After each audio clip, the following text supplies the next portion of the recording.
여러분 안녕하십니까. KBS 뉴스 특보 이어갑니다. 재난 주간 방송사인 저희 KBS는 국민의 생명과 안전을 보호하기 위해 연속 생방송으로 재난 방송을 전해드리고 있습니다. 현재 27시간째 태풍 재난 방송 중입니다. 8호 태풍 바비는 오늘 새벽 황해도 부근에 상륙해서 현재 북한 내륙을 관통하고 있습니다. 하지만 중부지방 등은 아직 태풍 영향권에 있는데요.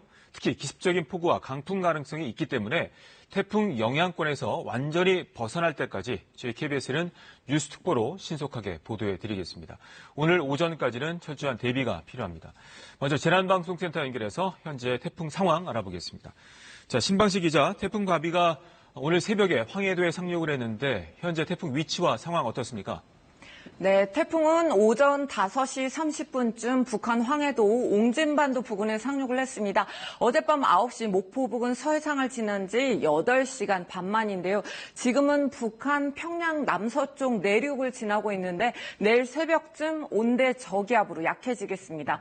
이번 태풍 바비는 역대 서해로 북상한 태풍 가운데 가장 강력한 위력을 보였습니다. 황해도에 상륙한 뒤엔 육지와의 마찰로 점차 약해지고 태풍이 동반한 이 비구름대가 급격하게 흩어지는 모습입니다. 그러나 여전히 중심에는 초속 39m에 달하는 강풍을 동반하고 있어서 오전까지는 그 영향이 이어질 전망입니다. 자, 이번 태풍은 특히 바람이 강했는데 상륙한 뒤에도 바람을 조심해야겠어요?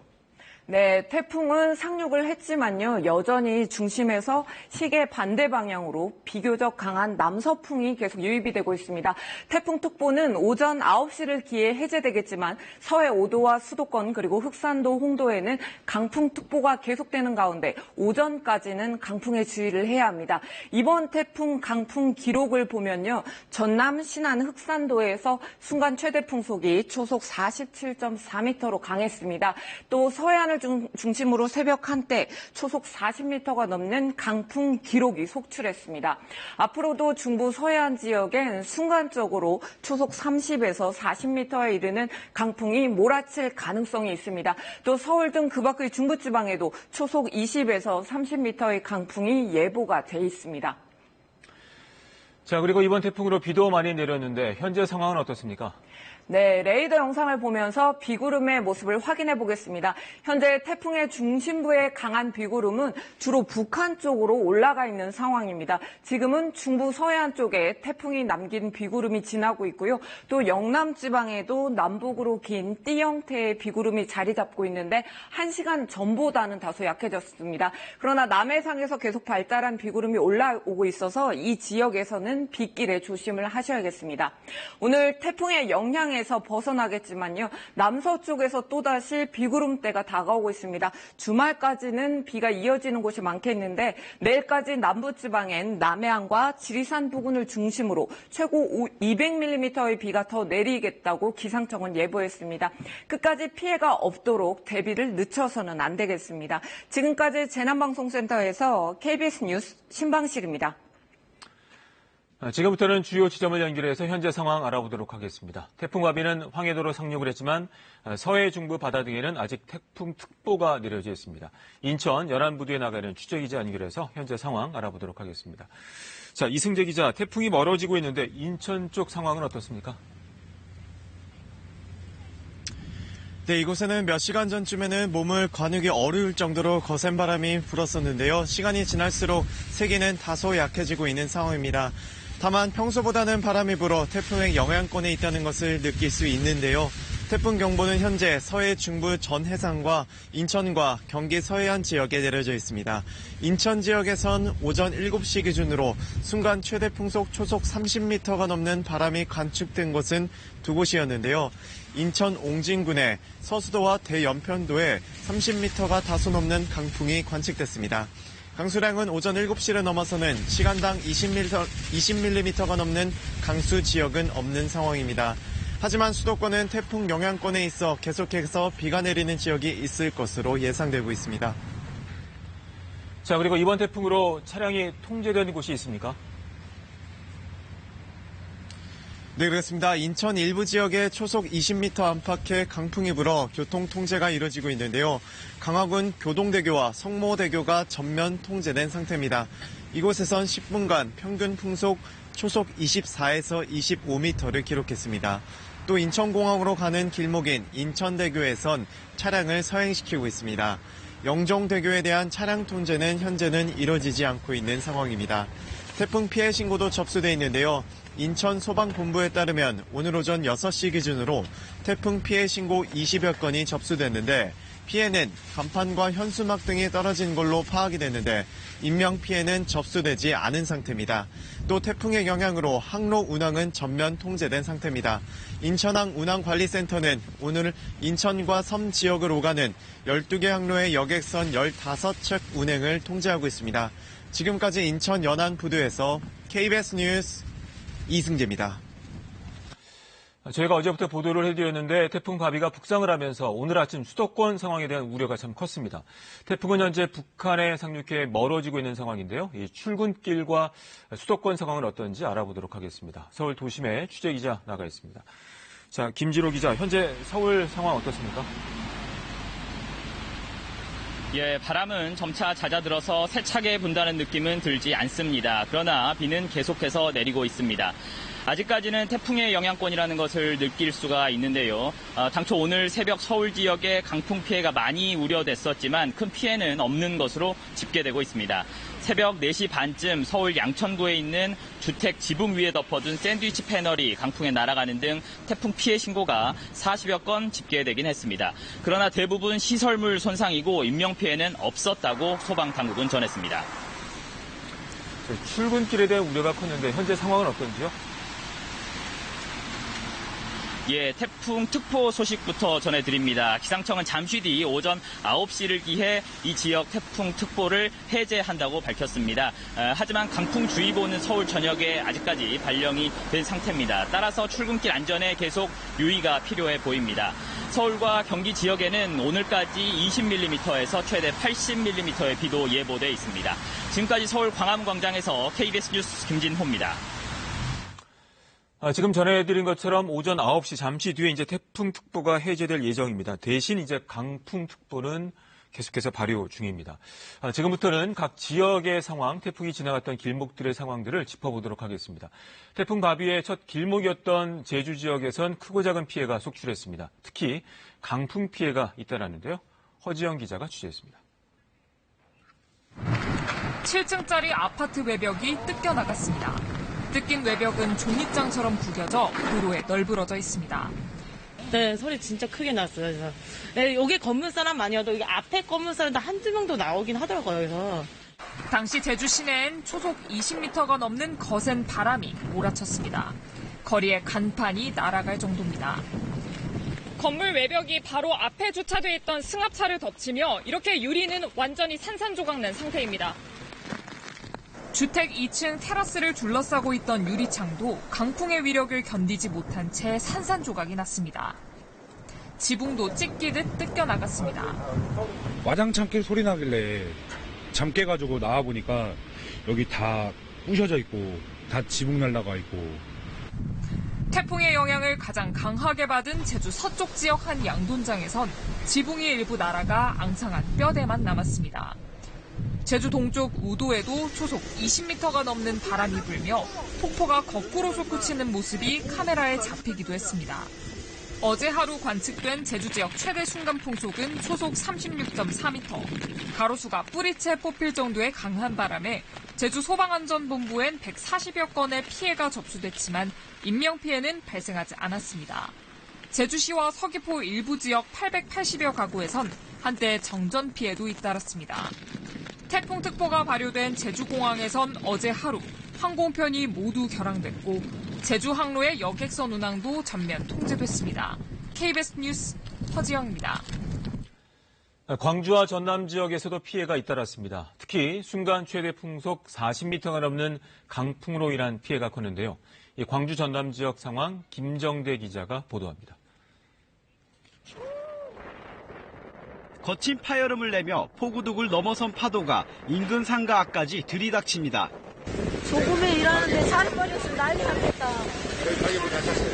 엄마. 쉴 새 없이 몰아치는 거친 파도에 묵과 바다의 경계를 분간하기 어렵습니다. 태풍을 피해 둑 안쪽으로 결박해 놓은 선박들.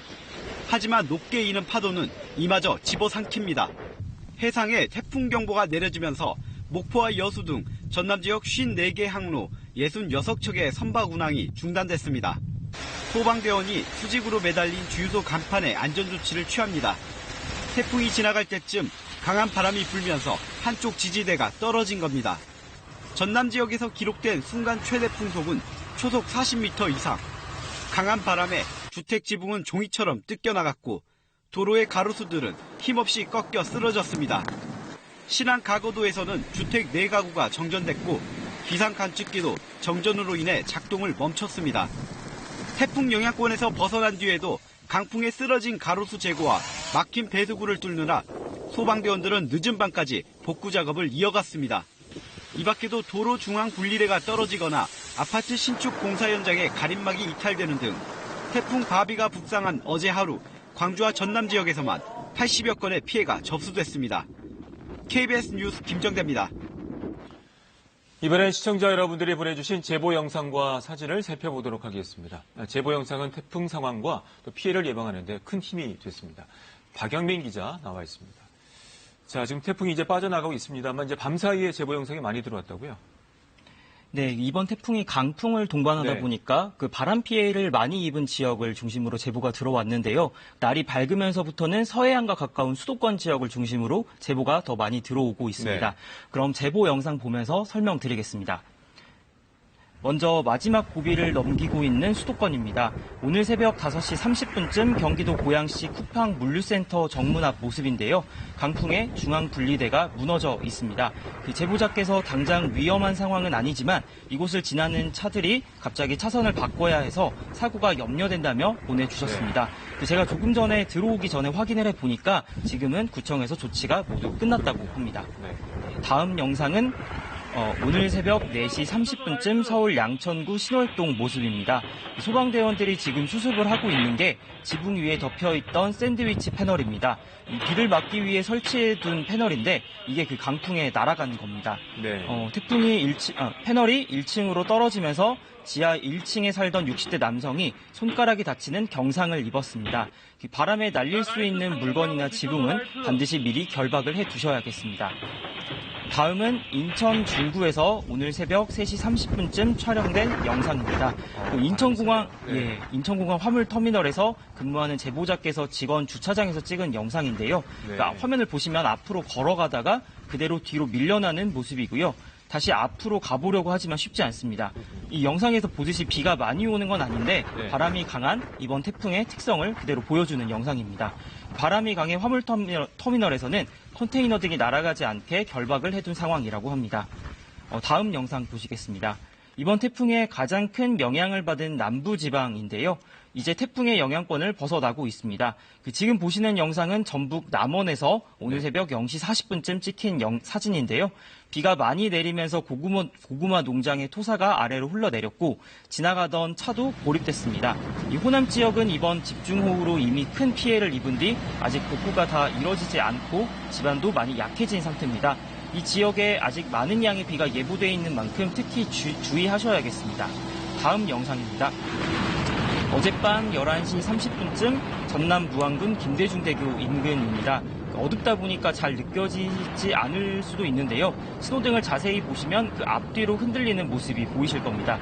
강풍이 부는 다리 위에서는 사고 위험이 크게 높아집니다. 반대편에서 오는 차량을 주의하시고 가능하면 속도를 줄여서 방어 운전을 하셔야겠습니다. 자, 강풍의 특징이 이제 태풍 바비의 그 상황들을 볼 수가 있었는데 이런 제보들이 이제 태풍이라든가 재난지에 굉장히 많이 도움이 되는 것 같아요. 제보 방법도 좀 설명을 해주시죠. 예, 그렇습니다. 그 화면 보면서 설명드리도록 하겠습니다. 먼저 카카오톡을 이용한 방법이 있습니다. 카카오톡 검색창에서 KBS 뉴스 또는 KBS 제보를 검색해서 친구 추가를 눌러주시고요. 평소에 메시지를 보내는 것과 마찬가지로 영상을 첨부해서 보내주시면 됩니다. KBS 뉴스 앱을 이용하셔도 되는데요. KBS 뉴스 앱을 내려받으시면 오른쪽 위에 제보라고 쓰인 버튼이 있죠. 여기에 그 내용을 쓰시고 제보하기를 누르시면 간단히 제보가 접수됩니다. 그 제보를 보내주실 때는 언제, 어디서 촬영하셨는지와 함께 간단한 상황 설명을 함께 적어주시면 큰 도움이 됩니다. 이렇게 저희가 시청자 제보 영상을 소개하는 건 실제 상황에 대한 정보를 공유해서 피해를 최소화하기 위해서입니다. 무리해서 영상을 찍는 건 위험하니까 무엇보다 먼저 안전을 충분히 확보하시기 바랍니다. 네, 박 기자 수고했습니다. 태풍 바비가 올라오면서 하늘길과 뱃길도 막혔는데요. 영향권에서 벗어난 철도는 정상 운행하고 있다고 합니다. 전국 교통 상황 알아보도록 하겠습니다. 취재기자 연결합니다. 자, 황정호 기자. 태풍이 지나면서 강한 비와 바람 때문에 어제 도로 상황이 좋지 않았는데 현재 철도 등 육로 상황 어떻습니까? 네, 태풍 바비가 지났던 직접적인 영향권 지역 전라와 서해안에서 어제 일부 열차 운행이 중단됐지만 오늘 열차는 차질 없이 운행되고 있습니다. 한국철도는 어제 태풍의 영향으로 경전선 광주 송정역과 순천역 사이 구간 등 열차 운행이 중단됐지만 오늘은 정상 운행이라고 밝혔습니다. 또 어제 목포에서 광주 송정 구간 열차 운행을 중단됐던 수서 고속 열차도 정상 운행 중이라고 밝혔습니다. 다만 기상 상황에 따라 운행 상황이 바뀔 수 있으니까요. 홈페이지나 애플리케이션을 통해 해당 노선 운행 여부를 확인하시는 게 좋습니다. 자, 하늘길과 뱃길 상황도 전해주시죠.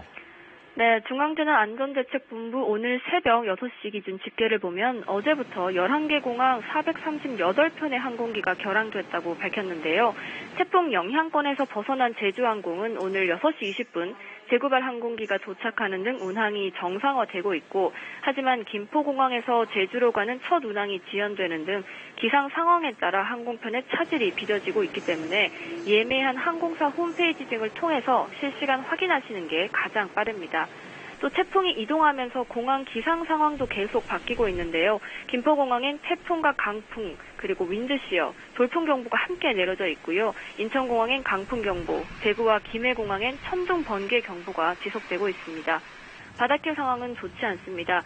제주를 비롯해 남해안과 섬지역 여객선, 동해안과 울릉도 노선까지 오늘 새벽 6시 반 기준 전체 여객선 항로 103개 가운데 98개 항로가 통제됐습니다. 태풍의 영향권에 들어온 해역에 있는 선박 수천 척 등 사실상 모든 선박이 항구에 발이 묶여 있습니다. 지금까지 KBS 뉴스 황정호입니다. 태풍은 내륙을 지나면서 세력이 점차 약해지고 있지만 중부지방은 오전까지는 태풍의 영향권입니다. 마지막까지 방심하시면 안 되겠습니다. 앞서 태풍이 지나간 지역에서는 피해 상황도 접수가 되고 있는데요. 이 전국의 피해 상황이 종합되는 중앙재난안전대책본부 연결하겠습니다. 자, 오대성 기자, 현재까지 집계된 전국 피해 상황 어떻게 됩니까? 네, 태풍으로 인한 전국 피해 상황은 중대본인 이곳으로 집계가 되고 있는데요. 다행스럽게도 인명피해는 공식적으로 발생한 것이 없습니다. 오늘 오전 6시를 기준으로 시설 피해만 일부 집계됐습니다.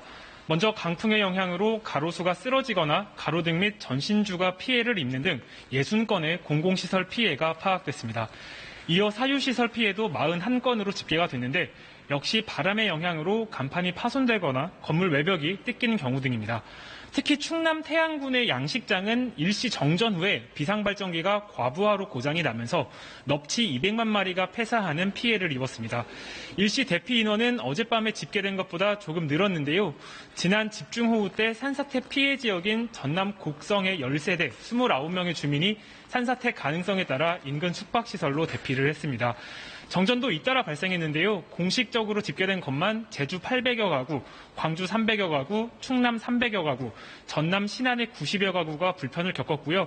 현재 신안을 제외하고는 복구가 모두 완료됐습니다. 자, 태풍이 완전히 빠져나갈 때까지 끝까지 피해를 막는 것이 중요할 텐데 어떤 것들이 필요할까요?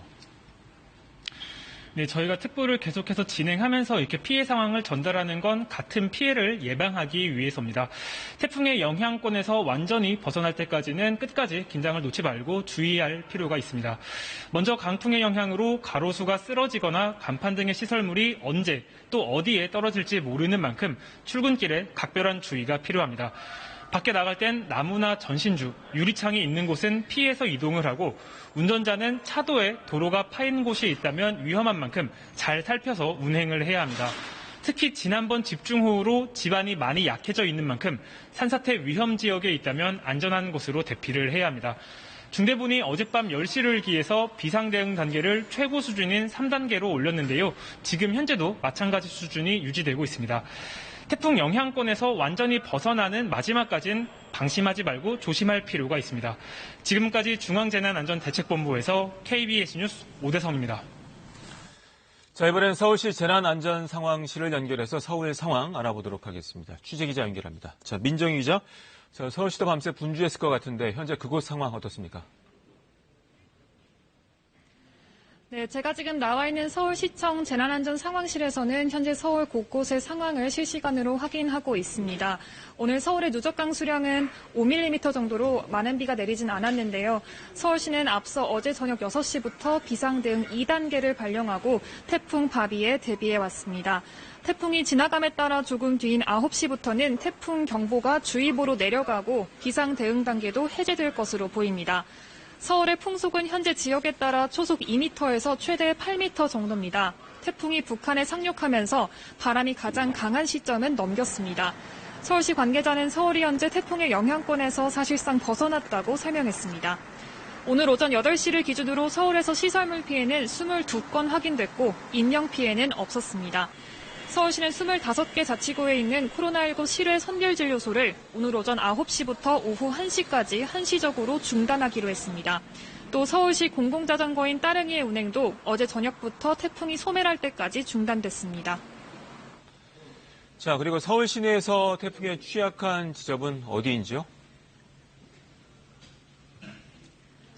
네, 현재 레이더 영상을 보시면 서울에 오늘 많은 비가 내릴 것으로 보이진 않습니다. 다만 태풍이 지나갔어도 바람의 영향으로 피해가 있을 수 있는데요. 서울시는 가로등이나 신호등 같은 도로교통 시설물이나 가로수가 쓰러질 수 있다고 경고했습니다. 공사장의 가림막이나 현수막, 건물의 간판, 아파트 유리창 등도 바람에 날아가면 사람이 다칠 수 있는데요.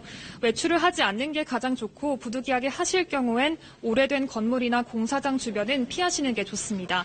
또 정전 피해도 있을 수 있습니다. 만약 피해가 발생하면 가까운 구청 상황실이나 다산 콜센터 120 등에 연락하시면 됩니다. 지금까지 서울시청 재난안전상황실에서 KBS 뉴스 민정입니다. 자, 태풍이 닥칠 때 평소 경험하지 못한 엄청난 강풍이 불게 됩니다. 이 풍속에 따른 바람의 위력과 예상되는 피해를 알아보도록 하겠습니다. 보도에 이중근 기자입니다. 태풍이 북상하면 많은 비와 함께 강풍으로 인한 피해도 속출합니다. 평상시의 풍속은 대부분 초속 5m 이하지만 태풍에 의한 바람은 초속 30m를 웃돌기도 합니다. 풍속이 초속 10m 정도만 돼도 작은 나무는 전체가 흔들리고 우산은 순식간에 뒤집힐 수 있습니다. 초속 15m 안팎의 바람에선 바람을 향해 걷기가 힘들어집니다. 이 정도의 바람이 불 땐 외출을 삼가는 게 좋습니다. 풍속이 초속 20m에 이르면 작은 나뭇가지가 꺾이면서 피해가 늘기 시작합니다. 초속 30m의 바람이 불면 시속 108km로 달리는 자동차 지붕에 서 있는 것과 마찬가지입니다. 큰 나무도 쓰러지는 피해가 발생하기 시작합니다. 초속 40m가 되면 사람이 밖에 서 있는 것은 물론 자동차를 운전하는 것도 위험합니다. 고층 아파트의 유리창이 깨지는 등 강풍 피해는 일반 건물로 광범위하게 확대됩니다. 이 때문에 태풍의 영향을 받을 것으로 예보될 경우 고층 아파트에선 테이프로 유리창틀이 흔들리지 않도록 고정하고 농촌에선 과수와 비닐하우스 등을 단단히 묶어둬야 피해를 줄일 수 있습니다. KBS 뉴스 이중근입니다. 이번엔 전문가와 함께 태풍 바비의 영향에 대해 상세하게 분석해 보도록 하겠습니다. 방재 분야 전문가이신 장석환 대진대 교수 나와 계십니다.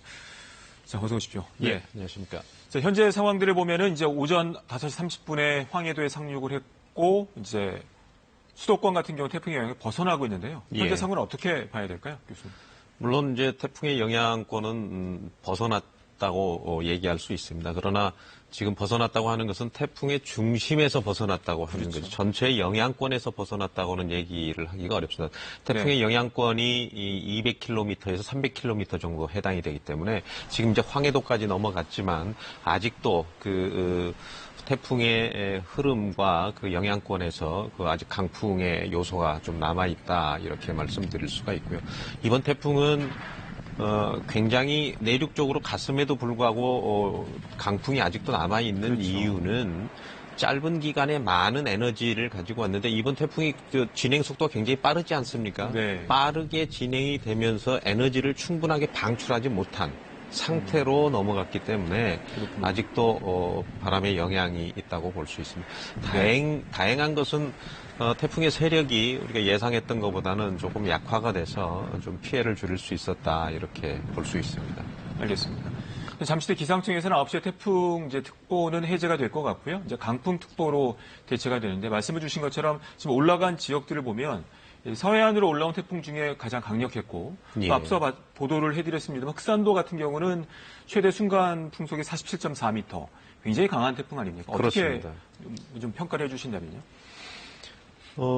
올해 태풍은 이제 굉장히 특징적으로 한마디로 말씀드리면 짧고 굵고 직선형이다 이렇게 볼 수 네. 있거든요. 짧다는 얘기는 대만에서부터 22일 날 09시부터 출발을 해서 4일 만에 아주 짧은 기간에 엄청난 양의 에너지를 축적을 해가지고 발달을 했거든요. 네. 그 이유는 해수면의 온도 때문인데요. 이 해수면의 온도가 보통 27도에서 수층의 한 50m 정도가 형성이 되면 태풍의 에너지를 갖고 있는데 네. 그 해수면의 온도가 예년에 비해서 지금 30도가 넘도록 그렇게 되어 있기 때문에 그렇군요. 굉장한 에너지를 가지고 있을 뿐만이 아니고 네.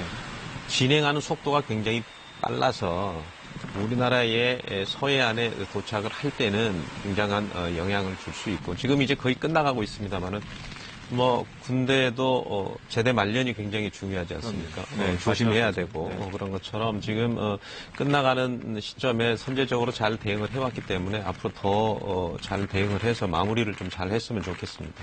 걱정스러운 것 중에 하나가 최근에 보면 집중호우라든가 태풍이라든가 기상 변화에 따른 이런 재난재해 상황들이 좀 많이 빈번하게 발생하고 있는 것 같아요. 어떻게 평가하시는지요? 이 모든 상황이 이 지구의 온난화 현상에 굉장히 밀접한 관계입니다. 네. 그래서 지금 북서태평양 쪽에 있는 해수면의 기온이 30도가 넘거든요. 그게 전에는 필리핀에서 대만 동쪽 정도까지만 30도가 이루어졌었는데 지금은 이제 큐슈 남쪽, 우리 제주도 남쪽까지도 거의 지금 수온이 30도 정도가 되기 때문에 강한 에너지와 많은 양의 수증기를 포함하고 있는 이 에너지가 태풍하고 연결이 되면 우리나라에 진입을 할 때 상당히 큰 영향을 줄 수밖에 없는데 또 하나의 특징은 예년과 달리 이 수온이 높은 상황에서 해양 쪽에 있는 고기압 세력이 굉장히 커져 있기 때문에 대륙에 있는 고기압과 해양의 고기압 세력들이 커져 있는 상황에서 이 고를 이루고 있어서 우리나라 쪽으로 이렇게 길이 나 있다 이렇게 보실 수 있거든요. 그렇게 되면 우리나라 쪽으로 집중적으로 올 수 있는 방향성을 가지고 있어요. 보통은 장마가 끝나면은 해양에 있는 에너지, 즉 해양에 있는 고기압이 세력이 약해지기 때문에 오른쪽으로 휘는 우리 북반구에서는 그래서 대부분 태풍이 일본 쪽으로 이렇게 휘어지는 경향이 있는데 최근에는 이 지구 온난화, 즉 해수면의 온도에 의한 고기압의 영향 때문에 이게 반듯한 길을 가고 있는 그런 현상이 상당히 많아지고 있기 때문에 그런 부분들은 앞으로도 우리나라에 영향을 직접적으로 줄 가능성이 많습니다. 자, 8월 말인데 앞으로 이제 가을에도 또 태풍이 올까요? 어떻게 보시는지요? 보통 태풍이 9월, 8월부터 9월까지 오는데 작년 같은 경우는 태풍이 9월 달에 3개 정도 왔거든요. 잘 아시는 링링이 왔었고요. 타파가 있었고 이런 3개 정도 왔는데 9월 초부터 9월 말까지 한 3개 정도 왔었는데 진행 방향도 올해 지금 바비 같은 형태로 우리나라 쪽으로 많이 영향을 주게 이렇게 왔기 때문에 그게 우리도 지금 앞으로 9월 달에 또 한 2-3개 정도 영향을 줄 거라고 생각이 됩니다. 보통 태풍이 1년에 한 30개 정도 발생을 하는데 우리나라에 영향을 주는 게 그중에 10% 한 서너 개 정도 그 정도 영향을 주는데 최근에 점점 우리나라에 영향을 주는 그 태풍의 횟수가 굉장히 많아졌습니다. 3년 전에는 한 3개 정도가 우리나라에 영향을 줬는데 재작년에는 5개 정도, 작년에는 한 7개 정도가 우리 영향을 줬는데 그런 측면으로 보자면 올해 앞으로 2-3개 정도는 지금과 같은 정도의 태풍의 가능성이 있다. 네. 이렇게 지금 9호 태풍이 벌써 지금 그러니까요. 예보가 되고 있지 않습니까? 네, 그래서 그런 영향성과 지금 지구 온난화의 현상에 의해서 진로가 우리 쪽으로 변질될 가능성이 있다. 이렇게 생각합니다. 자, 말씀을 주신 것처럼 이제 기상 이후 변화 때문에 저도 이제 특보를 참 오래 많이 진행을 한 것 같아요. 네. 집중호우, 태풍이라든지 여러 가지 변수들이 많습니다. 자, 그렇다면 일반 시청자분들이나 국민들 입장에서는 이런 이제 재난이 이제 일상화되고 있다 보니 미리 이런 방제라든가 스스로의 준비 같은 건 좀 필요하실 것 같아요. 일단은 재난은 우리 국민들의 생명과 안전에 관한 문제니까요. 1차적으로는 개개인들이, 국민 여러분들이 모든 그 상황에 대한 인지를 좀 잘 하시고 특히 KBS 재난방송 같은 부분을 잘 들어서 그런 정보를 잘 듣는 게 가장 중요하고요. 정부 측에서는 이 재난이라고 하는 게 이 재난이 지나고 나면 금방 잊어먹고 또 이런 부분들에 대한 지속적인 정책을 펴지를 잘 않기 때문에 그런 부분들에 대한 부분을 좀 말씀드리고 싶은데요. 예를 들면 이렇습니다. 지금 재난에 관련된 그중에 이제 치수 정책, 지금 이제 홍수도 많이 났고 그랬기 때문에 물 관련 치수 정책에 대한 이 예산이 국토부, 환경부 다 합쳐서 1조도 채 안 됩니다. 우리나라의 전체 예산이 지금 512조인가 되지 않습니까? 그렇다면 0.2% 정도 되는데 일본은 치수정책 비용이 1% 정도 됩니다. 그렇다고 본다면 우리는 한 4조 정도의 예산이 필요한 상황이고요. 도로나 철도가 한 16조, 도시개발, 재개발 같은 경우가 한 48조 이 정도 되는 그 SOC 사업으로 보자면 그런데 그 정도로 보자면 지금의 상황에 굉장히 부족한 재난이라든지 치수라든지 이런 부분에 대한 예산이 부족한데 그 부분은 아마도 그쪽에 투입을 하는 예산이 별로 생색이 잘 나지는 않습니다. 그쪽에 치수 사업을 한다든지 재난 사업을 한다든지 이런 부분들은 예방적인 차원이 많기 때문에 그 부분이 별로 표시가 나지 않고 도로나 철도나 이런 건 굉장히 생색이 나기 좋은데 기간 산업으로 봤을 텐데 그렇습니다. 그래서 똑같은 기간 산업입니다. 그쪽은 좀 불편하지만 이쪽은 국민의 생명과 안전에 관계이기 때문에 좀 지속적으로 관심을 좀 가져주시고 특히 KBS가 좀 많이 관심을 가져주시면 좋겠습니다. 네, 저희도 27시간째 이제 특보를 진행 중입니다. 이제 태풍이 완전히 벗어날 때까지 이제 특보를 진행하고 있는데요.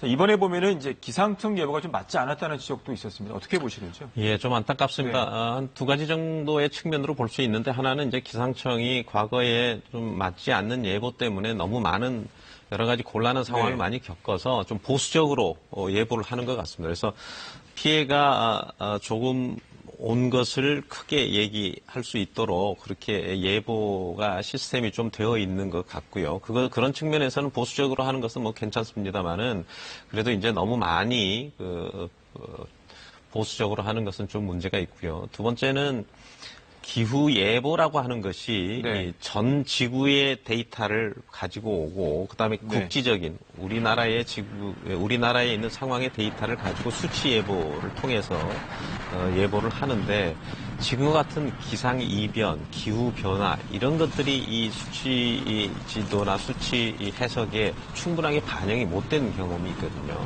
그래서 앞으로 이런 부분들은 이제 이런 자료들이 축적이 되면 많이 나아질 거라고 봅니다.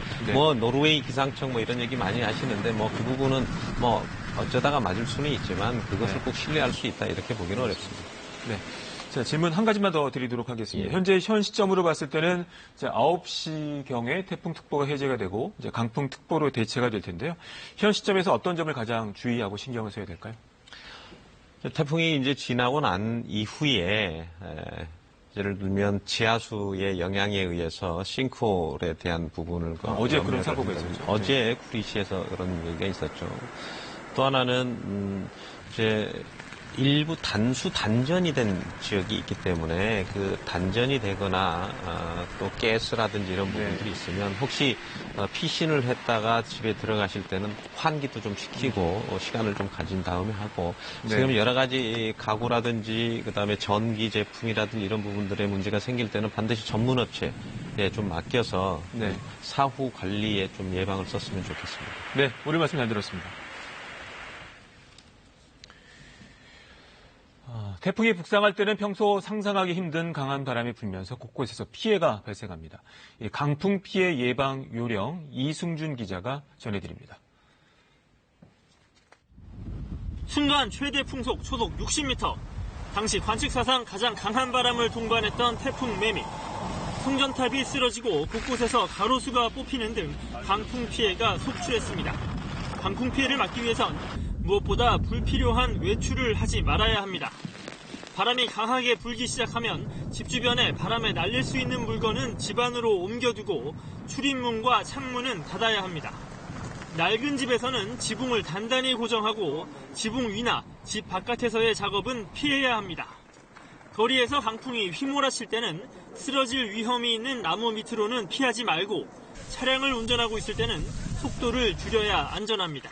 또 강풍에 떨어져 나갈 수 있는 건물의 간판이나 부착물은 계속 점검해야 합니다. 농어촌 지역에서도 특별한 주의가 필요합니다. 비닐하우스 주변을 고정하고 내부에 버팀 기둥을 설치해 붕괴를 막아야 합니다. 또 과수 장목도 쓰러지거나 가지가 부러지지 않도록 미리 받침대를 세워주는 것이 좋습니다. 해안 지역에선 미리 선박을 안전한 곳으로 대피시키고 다른 선박과 부딪히지 않도록 고무 타이어 등을 부착해야 합니다. KBS 뉴스 이승준입니다. 지금부터는 코로나19 소식 전해드리겠습니다. 국회에서 더불어민주당 최고위원회의를 취재했던 기자가 코로나19 확진 판정을 받으면서 국회가 사실상 일시 폐쇄 조치에 들어갔습니다. 앞으로 국회 일정에도 차질이 불가피해 보입니다. 보도에 이진성 기자입니다. 코로나19 확진 판정을 받은 사람은 어제 오전 국회에서 열린 민주당 최고위원회의를 취재한 국회 출입 기자입니다. 해당 기자는 지난 23일 친지와 식사를 한 뒤 24일과 25일은 휴무였다가 어제 출근해 최고위원회의를 취재했습니다. 해당 기자는 이후 자신과 식사를 했던 친지가 코로나19 확진 판정을 받자 어제 오전 코로나19 검사를 받았고 저녁 늦게 확진 판정이 나왔습니다. 해당 기자와 직간접적으로 접촉한 의원과 기자, 당직자 등은 50여 명에 이릅니다. 이해찬 대표와 김태년 원내대표, 박광온 최고위원, 윤호중 사무총장 등 민주당 지도부는 어제 오후부터 선제적으로 자가격리에 들어갔습니다. 자가격리 중인 지도부는 질병관리본부 역학조사관의 결정에 따라 코로나19 검사를 받을 예정입니다. 민주당은 오늘 예정된 정책조정회의 등 공식 일정도 취소했습니다. 국회는 사실상 일시 폐쇄에 들어갔습니다. 해당 기자가 드나든 기자실과 당대표 회의실 등을 폐쇄한 데 이어 국회 본관과 의원회관, 소통관도 폐쇄했습니다. 이에 따라 국회 본청에서 열릴 예정이던 운영위와 법사위, 기재위 등 상임위 결산 전체 회의도 차질이 불가피해졌습니다. 국회는 일단 본청 등을 방역 조치한 뒤 질병관리본부 역학조사관의 판단에 따라 재가동 시기와 범위 등을 결정할 방침입니다. KBS 뉴스 이진성입니다. 광주광역시의 한 교회에서 어젯밤 늦게 28명의 신도가 확진 판정을 받은 데 이어서 밤사이 다시 확진자 21명이 추가 발생했습니다. 현장 취재기자 연결합니다. 자, 손준수 기자, 밤사이 또 확진자가 늘었다고요? 네, 그렇습니다. 어젯밤 10시 광주광역시 발표 시점까지는 확진자가 이제 33명이었는데요. 밤사이 다시 21명이 더 늘어났습니다. 어제 확진자 28명이 발생했던 광주광역시 북구 각하동에 있는 성림침례교회발 지역감염 확진자가 2명이 늘었고요. 소규모 지역감염 사례도 확인됐는데 기존 확진자와 접촉한 것으로 보이는 탁구클럽 회원 10명이 무더기 확진 판정을 받았습니다. 또 다른 기존 확진자와 접촉한 청소 용역 관련자 4명도 양성 판정을 받았습니다. 소규모 지역감염의 원인인 이들 기존 확진자들은 모두 감염 경로를 알 수 없는 이른바 깜깜이 환자들입니다. 이 밖에 타 지역 관련과 해외 유입 확진자도 5명 발생했습니다.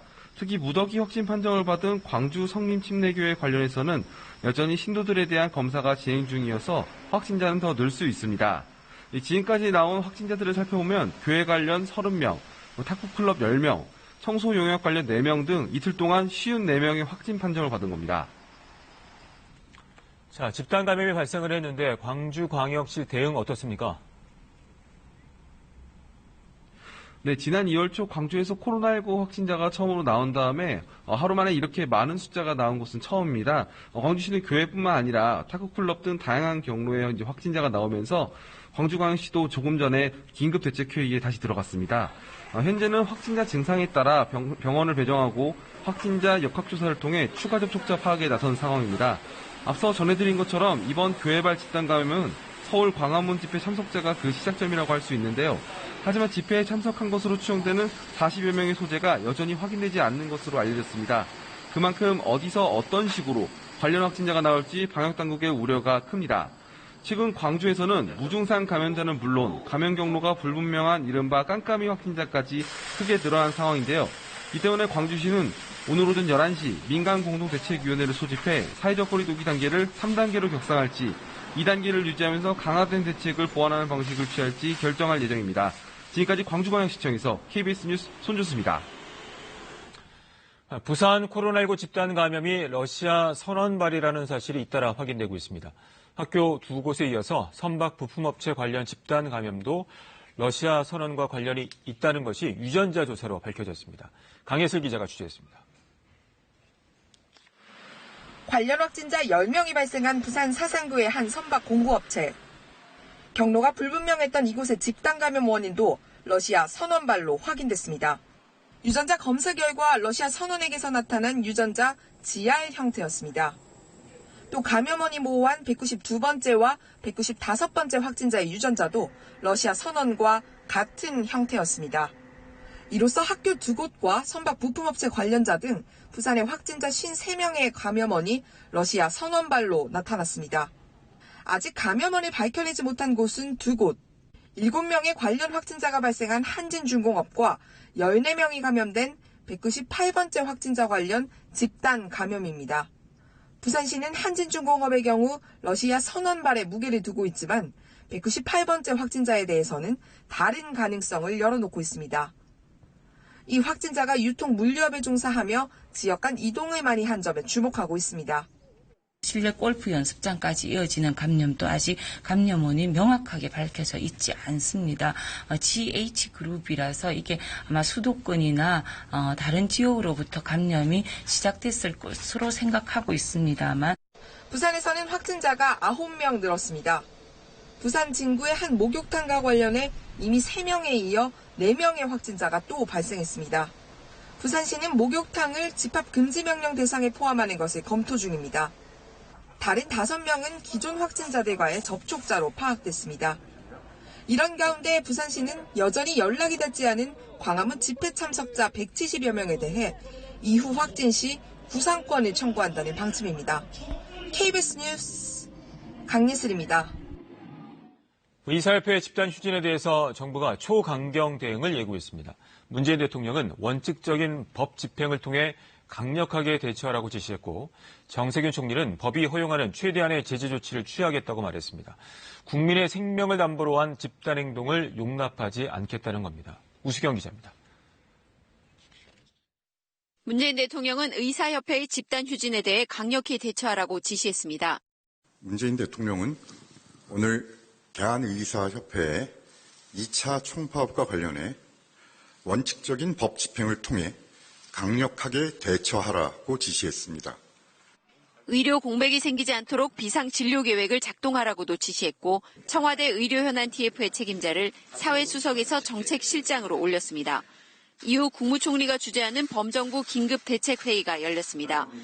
정세균 총리는 법이 허용하는 최대한의 제재 조치를 신속하게 단행하겠다고 말했습니다. 우선 대상은 업무 개시 명령을 거부하는 전공의입니다.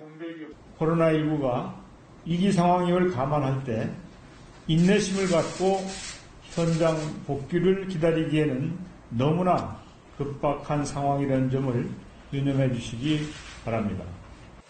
정부는 어제 아침 8시를 기해 수도권에 업무 개시 명령을 발동했습니다.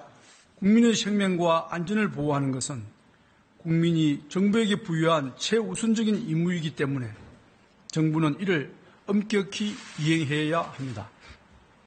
개원 의사들의 휴진 참여율이 아직은 높지 않지만 일정 수준 이상으로 늘어나면 개원의에 대해서도 업무 개시 명령을 내릴 방침입니다. 정부는 합의안이 도출됐지만 의사협회는 전공의 협의회에 미루고 전공의 협의회는 이를 폐기해버리는 비상식적인 행태가 벌어졌다며 불법 행위에 대해서는 단호하게 대처하겠다고 밝혔습니다. KBS 뉴스 우수경입니다.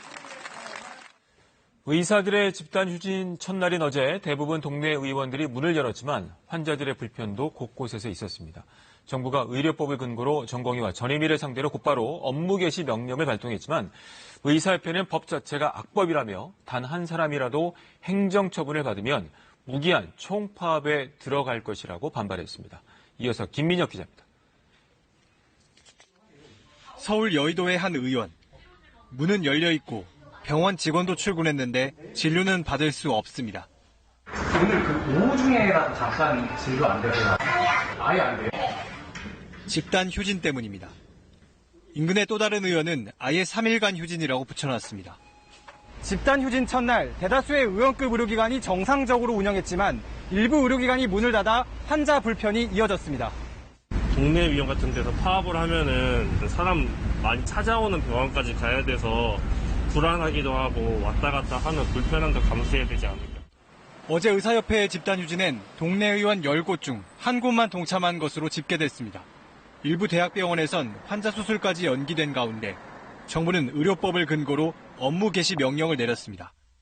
환자 진료에 지장을 초래하거나 우려가 있다고 인정할 만한 이유가 있으면 업무 개시 명령을 할 수 있도록 돼 있기 때문입니다.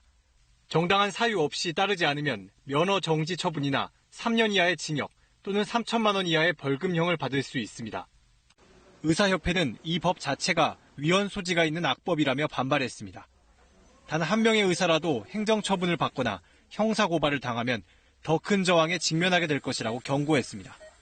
강압적인 행정을 해나간다면 저는 13만 의사들의 회장으로서 절대 용납 못합니다. 전 회원들에게 반드시 무기한 총파업을 통해서 강력한 저항을 할 수밖에 없다.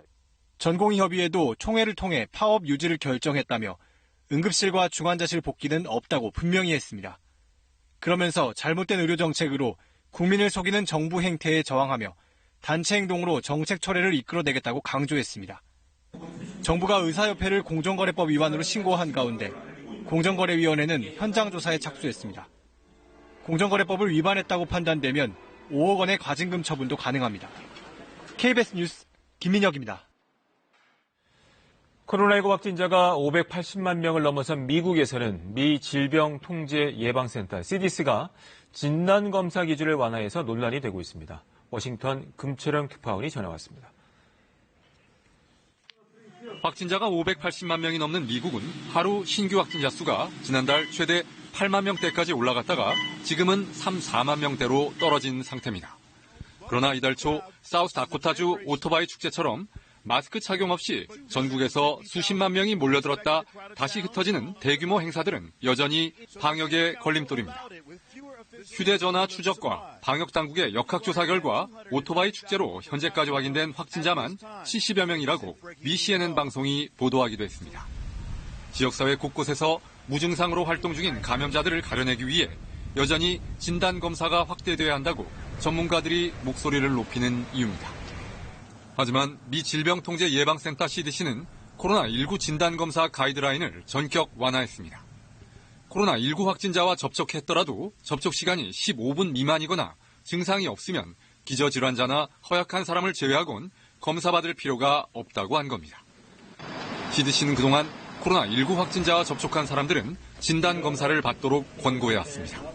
하지만 가이드라인 완화에 따라 진단검사를 받으려면 의사와 상담해야 하는 등 절차가 더 까다로워질 것으로 보입니다. 미 국방부도 CDC 가이드라인에 따라 진단검사를 하고 있는데 가이드라인이 바뀐 지난 24일 진단검사는 CDC 지침을 따른다는 차관 명의의 공지가 나오기도 했습니다. 이에 따라 전 세계에 주둔 중인 미군들은 확진자와 접촉했더라도 본인이 증상이 없거나 접촉 시간이 15분 미만일 경우 검사를 받지 않게 됩니다. 워싱턴에서 KBS 뉴스 금철영입니다. 평균 풍속 시속 220km를 넘는 4등급 허리케인 로라가 미 남부지방 상륙을 앞두고 있습니다. 50만 명이 긴급 대피한 가운데 미 당국은 최악의 상황을 대비해야 한다고 밝혔습니다. 워싱턴 김은규 특파원이 보도합니다. 미 남부 상륙을 7시간여 앞둔 허리케인 로라의 한가운데 이른바 태풍의 눈 지역은 고요합니다. 위성에서 본 허리케인 로라는 거대한 폭풍 구름을 형성하고 벼락을 동반한 채 멕시코만을 시속 25km 속도로 천천히 올라가고 있습니다. 로라의 현재 위력은 4등급입니다. 미 재난당국이 규정한 극히 위험한 수준으로 평균 바람의 속도가 시속 224km입니다. 2005년 미 남부를 초토화시켰던 허리케인 카트리나가 5등급이었는데 로라도 곧 5등급에 이를 것이라고 미 기상당국은 예측했습니다. 지역을 초토화시키는 최악의 상황일 수 있다는 겁니다. This is truly when we have to say, prepare for the worst. 바다와 인접한 강 수위가 오르고 해안의 모든 도로는 폐쇄됐습니다. 텍사스, 루지애나주 등 허리케인의 직접 영향권 내 주민 50만여 명이 이미 대피했습니다. The reality is for almost a 24-hour time period, there will be no ability for rescuers or aiders to get in and assist you in any way. 뭔 일이 생겨도 도와줄 수 없으니 일단 피하고 대비하란 겁니다. 허리케인 로라는 이곳 시간 오늘 밤 늦게나 내일 새벽 남부 해안에 상륙할 예정입니다. 허리케인은 육지 상륙 전 강력한 바람과 비, 해일로 피해를 일으킵니다. 미 재난당국은 해안 지역은 물론 내륙인 아칸소주까지 피해가 미칠 수 있다고 우려하고 있습니다. 내일 공화당 전당대회 핵심인 후보 수락 연설을 앞둔 트럼프 대통령은 해당 지역 주민들에게 안전에 각별히 유의할 것을 당부했습니다. 워싱턴에서 KBS 뉴스 김웅규입니다. 미국 위스콘신주에서 비무장 흑인 남성이 경찰의 총격에 큰 부상을 입은 뒤 시위가 격화됐습니다. 이 총격 사건까지 발생해 2명이 숨지고 1명이 다쳤는데요. 주 정부는 비상사태 선포에 통금령을 내렸고 트럼프 대통령은 연방 요원까지 투입하겠다고 밝혔습니다. 워싱턴 서지영 특파원이 보도합니다. 흑인 남성이 경찰에 피격된 뒤 경찰의 과잉 진압에 항의하는 시위는 사흘째 이어졌습니다. 시위대는 경찰을 향해 화염병을 던졌고 경찰은 최루탄으로 대응했습니다. 대치 양상은 시위대와 자경 단원들 간 충돌로까지 번졌습니다. 충격은 자정 무렵 발생했습니다. 현장을 담은 영상에선 여러 명의 뒤쫓기다 넘어진 장총을 든 남성이 근처에 있는 사람들을 향해 총격을 가합니다. 이 총격으로 2명이 숨지고 1명이 크게 다쳤습니다. 현지 경찰은 일리노이주에 사는 17살 용의자를 체포해 조사 중이라고 밝혔습니다. 비상사태를 선포한 위스콘신주는 통행금지령을 오후 7시에서 다음날 오전 7시까지 12시간으로 확대했습니다. 이런 가운데 지난 23일 커노샤 경찰이 제이컵 블레이크를 쏘는 두 번째 영상이 공개됐습니다. 다른 각도에서 촬영된 영상에는 돌아오라는 고함 소리에도 자신의 차 쪽으로 간 뒤 차 안으로 몸을 숙인 블레이크의 모습이 담겼습니다. 이후 경찰은 7발의 총격을 가했고 이 중 4발을 맞은 블레이크는 하반신이 마비된 것으로 전해졌습니다. 경찰은 이 사안을 조사 중이라며 말을 아꼈습니다. They are the ones who are collecting evidence, interviewing all those involved, whether it's the officer, Mr. Blake, witnesses, any host of things. Again, I don't have details to share because of the way the system works. 민주당 대선 후보인 조 바이든은 트윗에서 블레이크 부모와 통화했다며 트럼프 행정부를 겨냥해 이런 상황이 우리가 바라는 미국인가라고 정조준했습니다. 이에 대해 트럼프 대통령은 법과 질서로 맞섰습니다. 역시 트윗을 통해 약탈과 무법, 폭력을 용납하지 않겠다며 위스콘신 시위에 연방요원을 투입하겠다고 밝혔습니다. 워싱턴에서 KBS 뉴스 서지영입니다. 8호 태풍 바비는 오늘 새벽 5시 30분경에 북한 황해도 옹진반도 부근에 상륙한 뒤 지금은 평양 서쪽 지역을 통과하고 있습니다. 태풍의 중심에서 멀어지면서 9시를기에 태풍특보는 모두 해제됐는데요. 하지만 육상에 상륙한 태풍은 여전히 강풍 반경이 200km에 달해 지금도 수도권에는 강풍주의보가 내려진 가운데 순간적으로 초속 20m 안팎의 돌풍이 불고 있습니다. 오늘 오전까지는 중부지방을 중심으로 순간 최대 풍속 초속 20-30m 안팎의 강한 바람이 불겠습니다. 한편 비는 점차 약해지고 있습니다. 태풍에 동반된 비구름에서는 점차 벗어나겠지만 오늘은 남서쪽에서 또 다른 비구름이 들어오면서 모레까지 전국에 비가 내리겠고 특히 내일까지는 남부지방을 중심으로 다시 많은 비가 오겠습니다. 내일까지 예상 강수량은 제주 산지와 남해안, 지리산 부근에 최고 200mm가 넘겠고 전남 남해안과 경남, 경북 북부 내륙 지역에 50에서 150mm가 되겠습니다. 그 밖에 중부지방과 전라도, 경상도에는 30에서 80, 강원 동해안에도 5에서 20mm의 비가 올 것으로 예상됩니다. 날씨 전해드렸습니다. 계속해서 태풍 소식 이어가겠습니다. 8호 태풍 바빌은 북한 황해도에 상륙을 했지만 오전까지 중부 서해안에는 강한 바람이 불겠습니다. 들으신 것처럼 잠시 뒤 9시를 기해 태풍특보는 모두 해제가 되고요. 강풍특보가 수도권에 내려져 있습니다. 자세한 태풍 상황 재난방송센터 연결해서 알아보도록 하겠습니다. 자, 신방식 기자, 태풍 바비가 황해도에 상륙을 했는데 현재 상황 어떻습니까? 네, 태풍은 오전 5시 30분쯤 북한 황해도 옹진반도 부근에 상륙했습니다. 어젯밤 9시 목포 부근 서해상을 지난 지 8시간 반 만인데요. 지금은 평양 남서쪽 내륙을 지나고 있고 내일 새벽쯤 온대 저기압으로 약해지겠습니다. 이번 태풍 바비 서해로 북상하는 동안에도 중심기압 950헥토파스칼의 매우 강한 세력을 유지했습니다. 그러나 오늘 새벽 황해도에 상륙한 뒤부터 육지와 마찰로 점차 약해지고 있고 태풍이 동반한 비구름대도 급격하게 흩어지고 있습니다. 그러나 여전히 중심에는 초속 37m에 달하는 강풍을 동반하고 있어 오전까지는 그 영향이 이어지겠다고 기상청은 예보했습니다. 자, 이번 태풍 특히 바람 피해가 컸고요. 지금은 강풍특보도 내려져 있는데 상륙한 뒤에도 바람은 계속 조심해야 될 것 같아요. 네, 태풍은 상륙했지만 시계 반대 방향으로 여전히 비교적 강한 남서풍이 우리나라로 유입되고 있습니다. 태풍특보는 오전 9시에 해제가 됐고요. 그러나 수도권과 일부 섬 지역을 중심으로 강풍특보가 계속되는 가운데 오전까지는 강풍에 주의해야겠습니다. 이번 태풍 강풍 기록을 봤더니 전남 신안 흑산도에서 순간 최대 풍속이 초속 47.4m로 가장 강했습니다. 또 새벽 한때 서해안 곳곳에서 초속 40m가 넘는 강풍 기록이 속출했는데요. 앞으로도 중부 서해안 지역엔 순간적으로 초속 30에서 40m에 이르는 강풍이 몰아칠 가능성이 있습니다.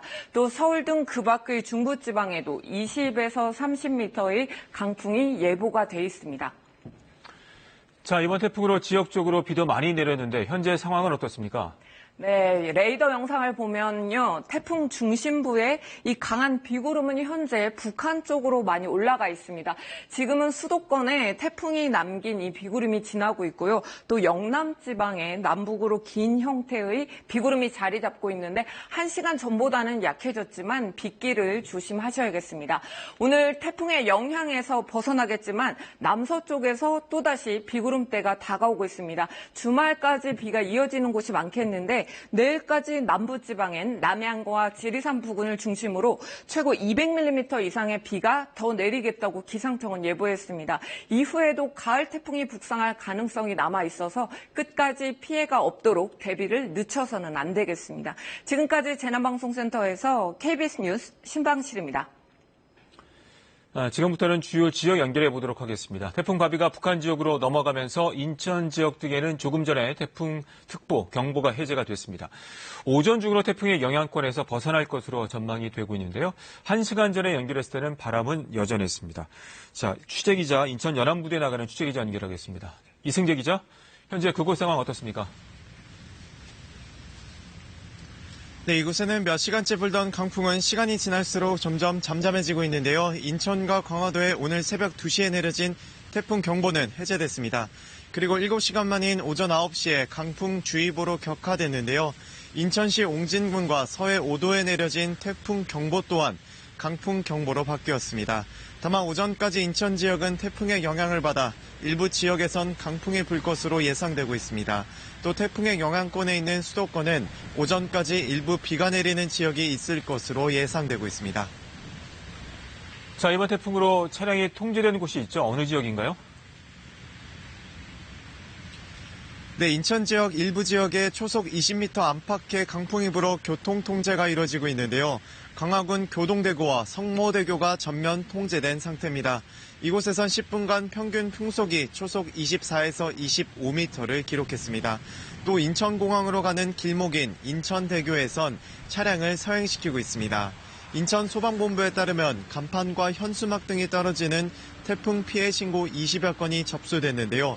이 가운데 강화군 교동면 지역에선 정전이 발생해 1,100여 가구의 전기 공급이 끊겼습니다.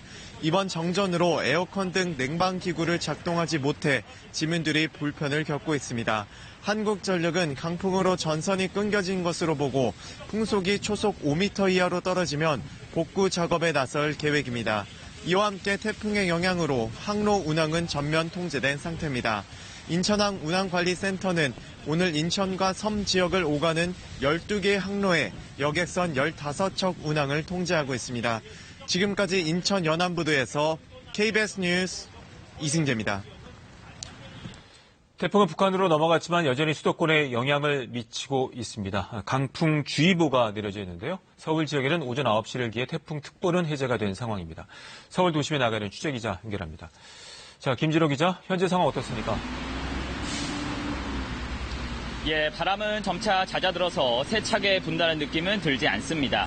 그러나 계속해서 비는 조금씩 내리고 있습니다. 아직까지는 태풍의 간접 영향권이라는 것을 느낄 수가 있는데요. 당초 오늘 새벽 서울 지역에 강풍 피해가 많이 우려가 됐었지만 큰 피해는 없는 것으로 집계되고 있습니다. 새벽 4시 반쯤 서울 양천구에 있는 주택 지붕 위에 덮어둔 샌드위치 패널이 강풍에 날아가는 등 태풍 피해 신고가 40여 건 집계되긴 했습니다. 그러나 대부분 시설물 손상이고 인명피해는 없었다고 소방당국은 전했습니다. 자, 앞서 전해드린 것처럼 서울 지역 태풍특보 해제가 됐다고요? 예, 기상청은 조금 전인 오전 9시를 기해 이 지역 태풍특보를 해제했습니다. 하지만 태풍특보는 강풍주의보로 변경이 돼서 여전히 서울 전역에 발령이 된 상태입니다. 따라서 오전 중에는 계속 강풍 피해를 주의할 필요가 있어 보입니다. 서울과 경기 지역에는 오늘까지 20mm에서 최대 80mm의 비도 예보돼 있습니다. 지금까지 서울 광화문 광장에서 KBS 뉴스 김진호입니다. 자, 지금부터는 태풍이 지나갔던 지역의 상황을 알아보도록 하겠습니다. 태풍 바비의 첫 길목이었던 제주 지역에선 크고 작은 피해가 속출했습니다. 특히 강풍 피해가 잇따라는데요. 허지영 기자가 취재했습니다. 7층짜리 아파트 외벽이 뜯겨나갔습니다. 뜯긴 외벽은 종잇장처럼 구겨져 도로에 널브러져 있습니다. 네, 소리 진짜 크게 났어요. 그래서. 네, 여기 건물 사람 아니어도 여기 앞에 건물 사람도 한두 명도 나오긴 하더라고요. 그래서. 당시 제주 시내엔 초속 20m가 넘는 거센 바람이 몰아쳤습니다. 거리에 간판이 날아갈 정도입니다. 건물 외벽이 바로 앞에 주차돼 있던 승합차를 덮치며 이렇게 유리는 완전히 산산조각 난 상태입니다. 주택 2층 테라스를 둘러싸고 있던 유리창도 강풍의 위력을 견디지 못한 채 산산조각이 났습니다. 지붕도 찢기듯 뜯겨나갔습니다. 와장창 깨 소리 나길래 잠 깨가지고 나와보니까 여기 다 부셔져 있고 다 지붕 날라가 있고. 태풍의 영향을 가장 강하게 받은 제주 서쪽 지역 한 양돈장에선 지붕이 일부 날아가 앙상한 뼈대만 남았습니다. 제주 동쪽 우도에도 초속 20m가 넘는 바람이 불며 폭포가 거꾸로 솟구치는 모습이 카메라에 잡히기도 했습니다. 어제 하루 관측된 제주 지역 최대 순간풍속은 초속 36.4m, 가로수가 뿌리채 뽑힐 정도의 강한 바람에 제주 소방안전본부엔 140여 건의 피해가 접수됐지만 인명피해는 발생하지 않았습니다. 제주시와 서귀포 일부 지역 880여 가구에선 한때 정전 피해도 잇따랐습니다. 태풍특보가 발효된 제주공항에선 어제 하루 항공편이 모두 결항됐고 제주 항로의 여객선 운항도 전면 통제됐습니다. KBS 뉴스 허지영입니다. 광주와 전남 지역에서도 피해가 잇따랐습니다. 특히 순간 최대 풍속 40m가 넘는 강풍으로 인한 피해가 컸는데요. 광주 전남 지역 상황은 김정대 기자가 보도합니다. 거친 파열음을 내며 포구둑을 넘어선 파도가 인근 상가 앞까지 들이닥칩니다. 조금에 일하는데 살이 빠졌으면 난리 났겠다. 엄마. 쉴 새 없이 몰아치는 거친 파도에 묵과 바다의 경계를 분간하기 어렵습니다. 태풍을 피해 둑 안쪽으로 결박해 놓은 선박들. 하지만 높게 이는 파도는 이마저 집어삼킵니다. 해상에 태풍경보가 내려지면서 목포와 여수 등 전남 지역 54개 항로 66척의 선박 운항이 중단됐습니다. 소방대원이 수직으로 매달린 주유소 간판에 안전조치를 취합니다. 태풍이 지나갈 때쯤 강한 바람이 불면서 한쪽 지지대가 떨어진 겁니다. 전남 지역에서 기록된 순간 최대 풍속은 초속 40m 이상. 강한 바람에 주택 지붕은 종이처럼 뜯겨나갔고 도로의 가로수들은 힘없이 꺾여 쓰러졌습니다. 신안 가거도에서는 주택 4가구가 정전됐고 비상 관측기도 정전으로 인해 작동을 멈췄습니다. 태풍 영향권에서 벗어난 뒤에도 강풍에 쓰러진 가로수 제거와 막힌 배수구를 뚫느라 소방대원들은 늦은 밤까지 복구 작업을 이어갔습니다. 이 밖에도 도로 중앙 분리대가 떨어지거나 아파트 신축 공사 현장에 가림막이 이탈되는 등 태풍 바비가 북상한 어제 하루 광주와 전남 지역에서만 80여 건의 피해가 접수됐습니다. KBS 뉴스 김정대입니다. 이번엔 시청자 여러분들이 보내주신 제보 영상과 사진을 살펴보도록 하겠습니다. 여러분이 보내주신 제보 영상은 태풍 피해 상황을 확인하는 데 큰 도움이 되고 있습니다. 자, 박연민 기자 나와 있습니다. 자, 지금 태풍은 빠져나가고 있지만 밤사이 제보 영상들이 많이 들어왔다고요? 예, 그렇습니다. 이번 태풍이 강풍을 동반하다 보니까 바람 피해를 많이 입은 네. 지역을 중심으로 제보가 들어왔는데요. 그 날이 밝으면서부터는 서해안과 가까운 수도권 지역에서 주로 제보가 들어오고 있습니다. 그럼 제보 영상 보면서 설명드리겠습니다. 먼저 인천 옹진군 대청면에서 오늘 오전 7시쯤 촬영된 사진입니다. 네. 시청자 김기철님께서 보내주셨는데요. 강풍에 나무가 쓰러져서 길을 막고 있어서 차량이 나무 밑으로 겨우 지나가고 있었다고 합니다. 그 사진을 보면 나무 인근에서 그 나무를 제거하는 작업을 하는 사람들의 모습도 보이는데요.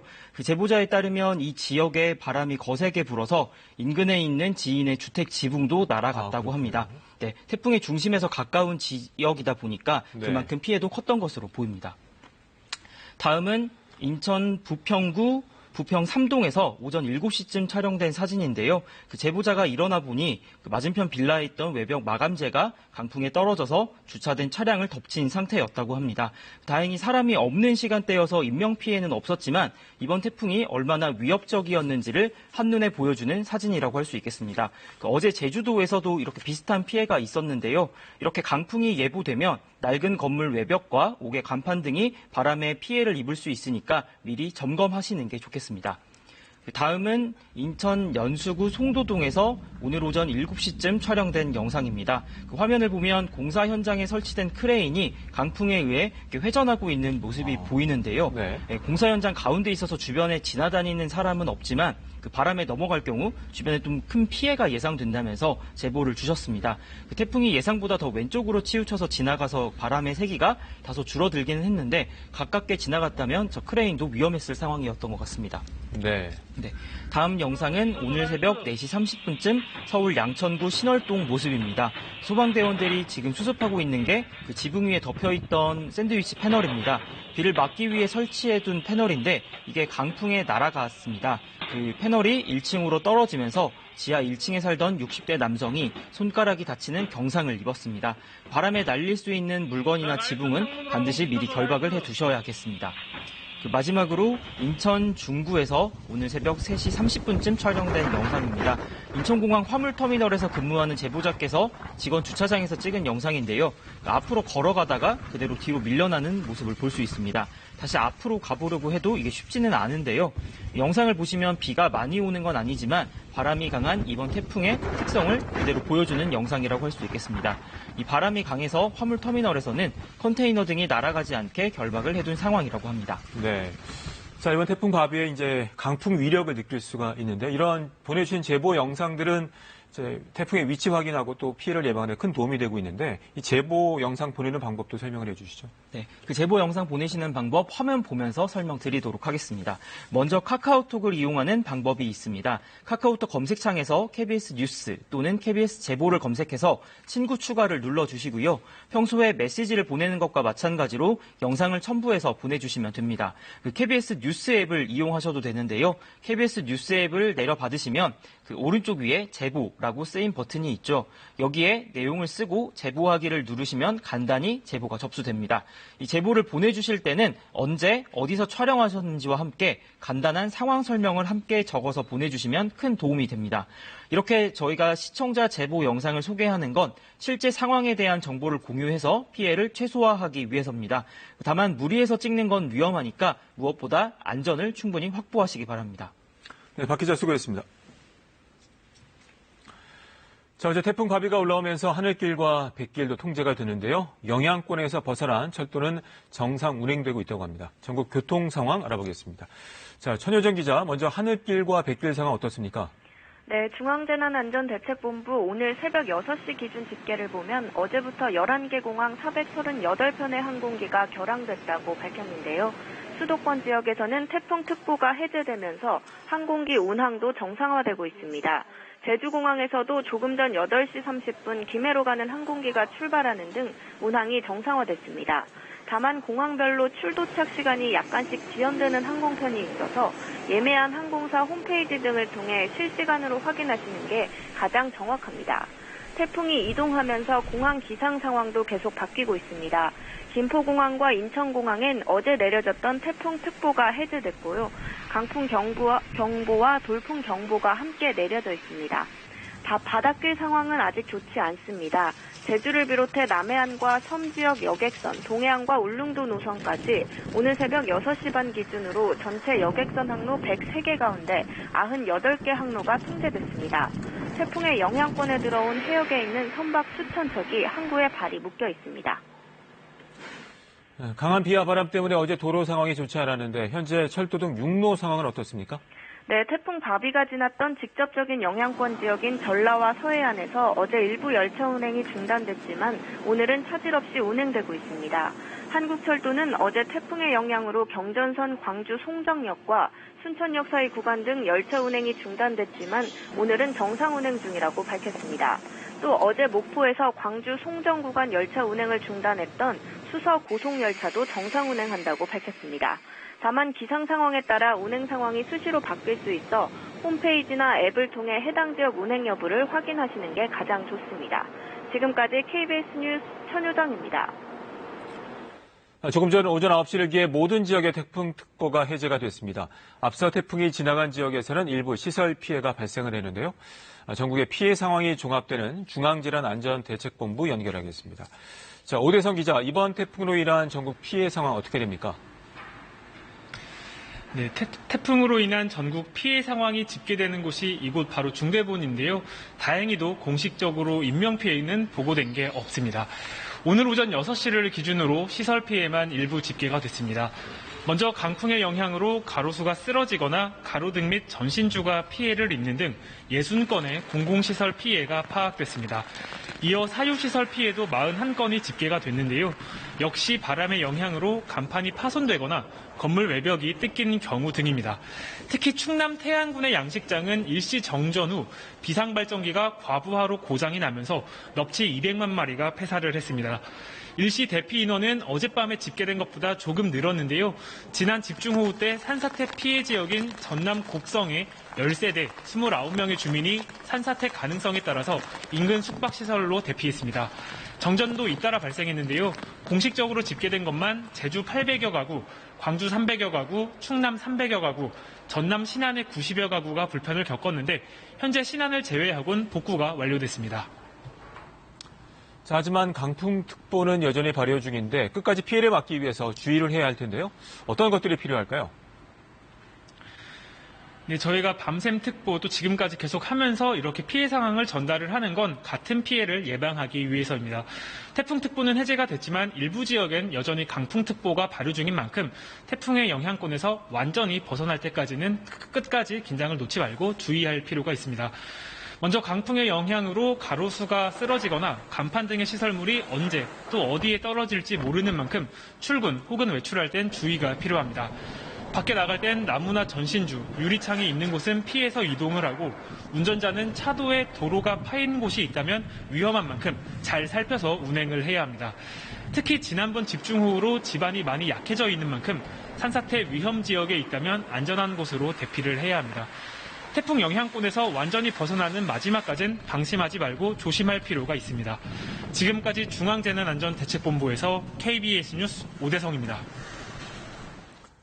북한 상황 알아보겠습니다. 8호 태풍 바비가 북한 서해 해상을 통해 빠르게 북상하면서 황해도 등에서 피해가 가시화되고 있습니다. 조선중앙TV는 태풍특보를 편성해 매시간 수차례씩 방송을 이어가고 있습니다. 조빈너 기자입니다. 오늘 아침 북한 조선중앙TV가 보도한 황해도 해주시 현지 상황입니다.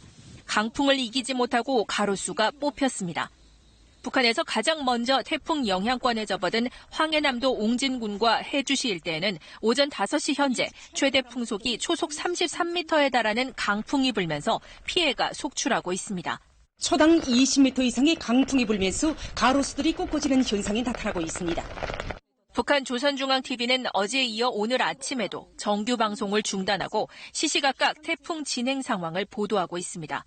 북한 기상수문국은 태풍이 예상보다 1시간가량 빨리 북상하면서 오전 11시쯤이면 평안북도 신의주 부근에 상륙할 것으로 내다봤습니다. 황해북도와 남포시, 평양시에 강풍을 동반한 100mm 이상의 많은 비가 예상되는 가운데 평양을 관통하는 대동강 금성호와 청천강과 압록강 하류 지역에는 홍수 경보도 내려졌습니다. 이달 초 홍수로 서울 면적의 3분의 2가량의 농경지와 주택 16,000여 채가 침수되는 등 큰 피해가 발생한 북한은 이번 태풍 상황에 촉각을 곤두세우고 있습니다. 김정은 국무위원장은 지난 25일 노동당 정치국 확대 회의를 열어 태풍 피해 대책을 세우라고 지시했고 오늘 노동신문도 모든 역량과 수단을 총동원해 태풍 피해를 막고 수해 피해 복구에 총력을 다해야 한다고 강조했습니다. KBS 뉴스 조빈나입니다. 지금부터는 코로나19 관련 소식 전해드리겠습니다. 국회에서 더불어민주당 최고위원회의를 취재했던 기자가 코로나19 확진 판정을 받으면서 국회가 사실상 일시 폐쇄 조치에 들어갔습니다. 앞으로 국회 일정에도 차질이 불가피해 보입니다. 보도에 이진성 기자입니다. 코로나19 확진 판정을 받은 사람은 어제 오전 국회에서 열린 민주당 최고위원회의를 취재한 국회 출입 기자입니다.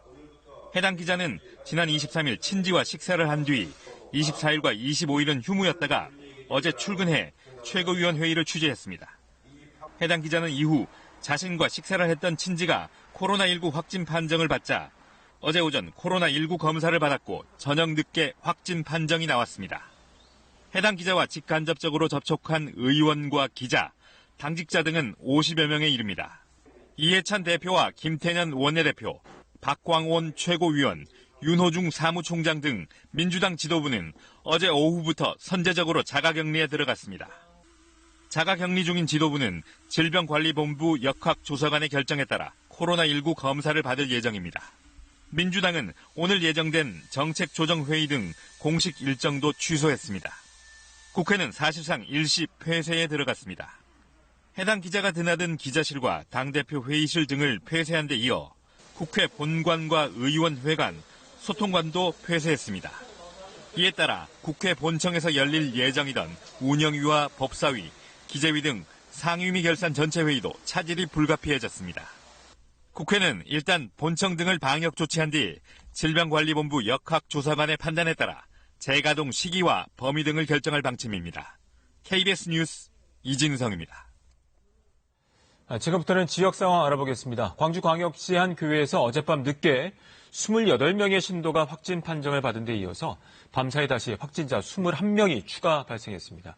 취재기자 연결합니다. 자, 손준수 기자, 밤사이 확진자가 또 늘었다고요? 네, 그렇습니다. 어젯밤 10시 광주광역시가 발표했던 시점에는 확진자가 33명이었는데요. 밤사이 다시 21명이 더 늘어났습니다. 어제 확진자 28명이 발생했던 광주광역시 북구 각가동에 있는 성림 침례교회발 지역 감염자 2명이 더 늘었고요. 소규모 지역 감염 사례도 확인됐는데요. 기존 확진자와 접촉한 것으로 보이는 타구클럽 회원 10명이 무더기 확진 판정을 받았습니다. 또 다른 기존 확진자와 접촉한 청소용약 관련자 4명도 양성 판정을 받았습니다. 소규모 지역 감염 원인인 이들 기존 확진자들은 모두 감염 경로를 알 수 없는 이른바 깜깜이 환자들입니다. 이 밖에 타 지역 관련과 해외 유입 확진자도 5명 발생했습니다. 특히 무더기 확진 판정을 받은 광주 성림침례교회 관련해서는 여전히 신도들에 대한 검사가 진행 중이어서 확진자는 더 늘 수 있습니다.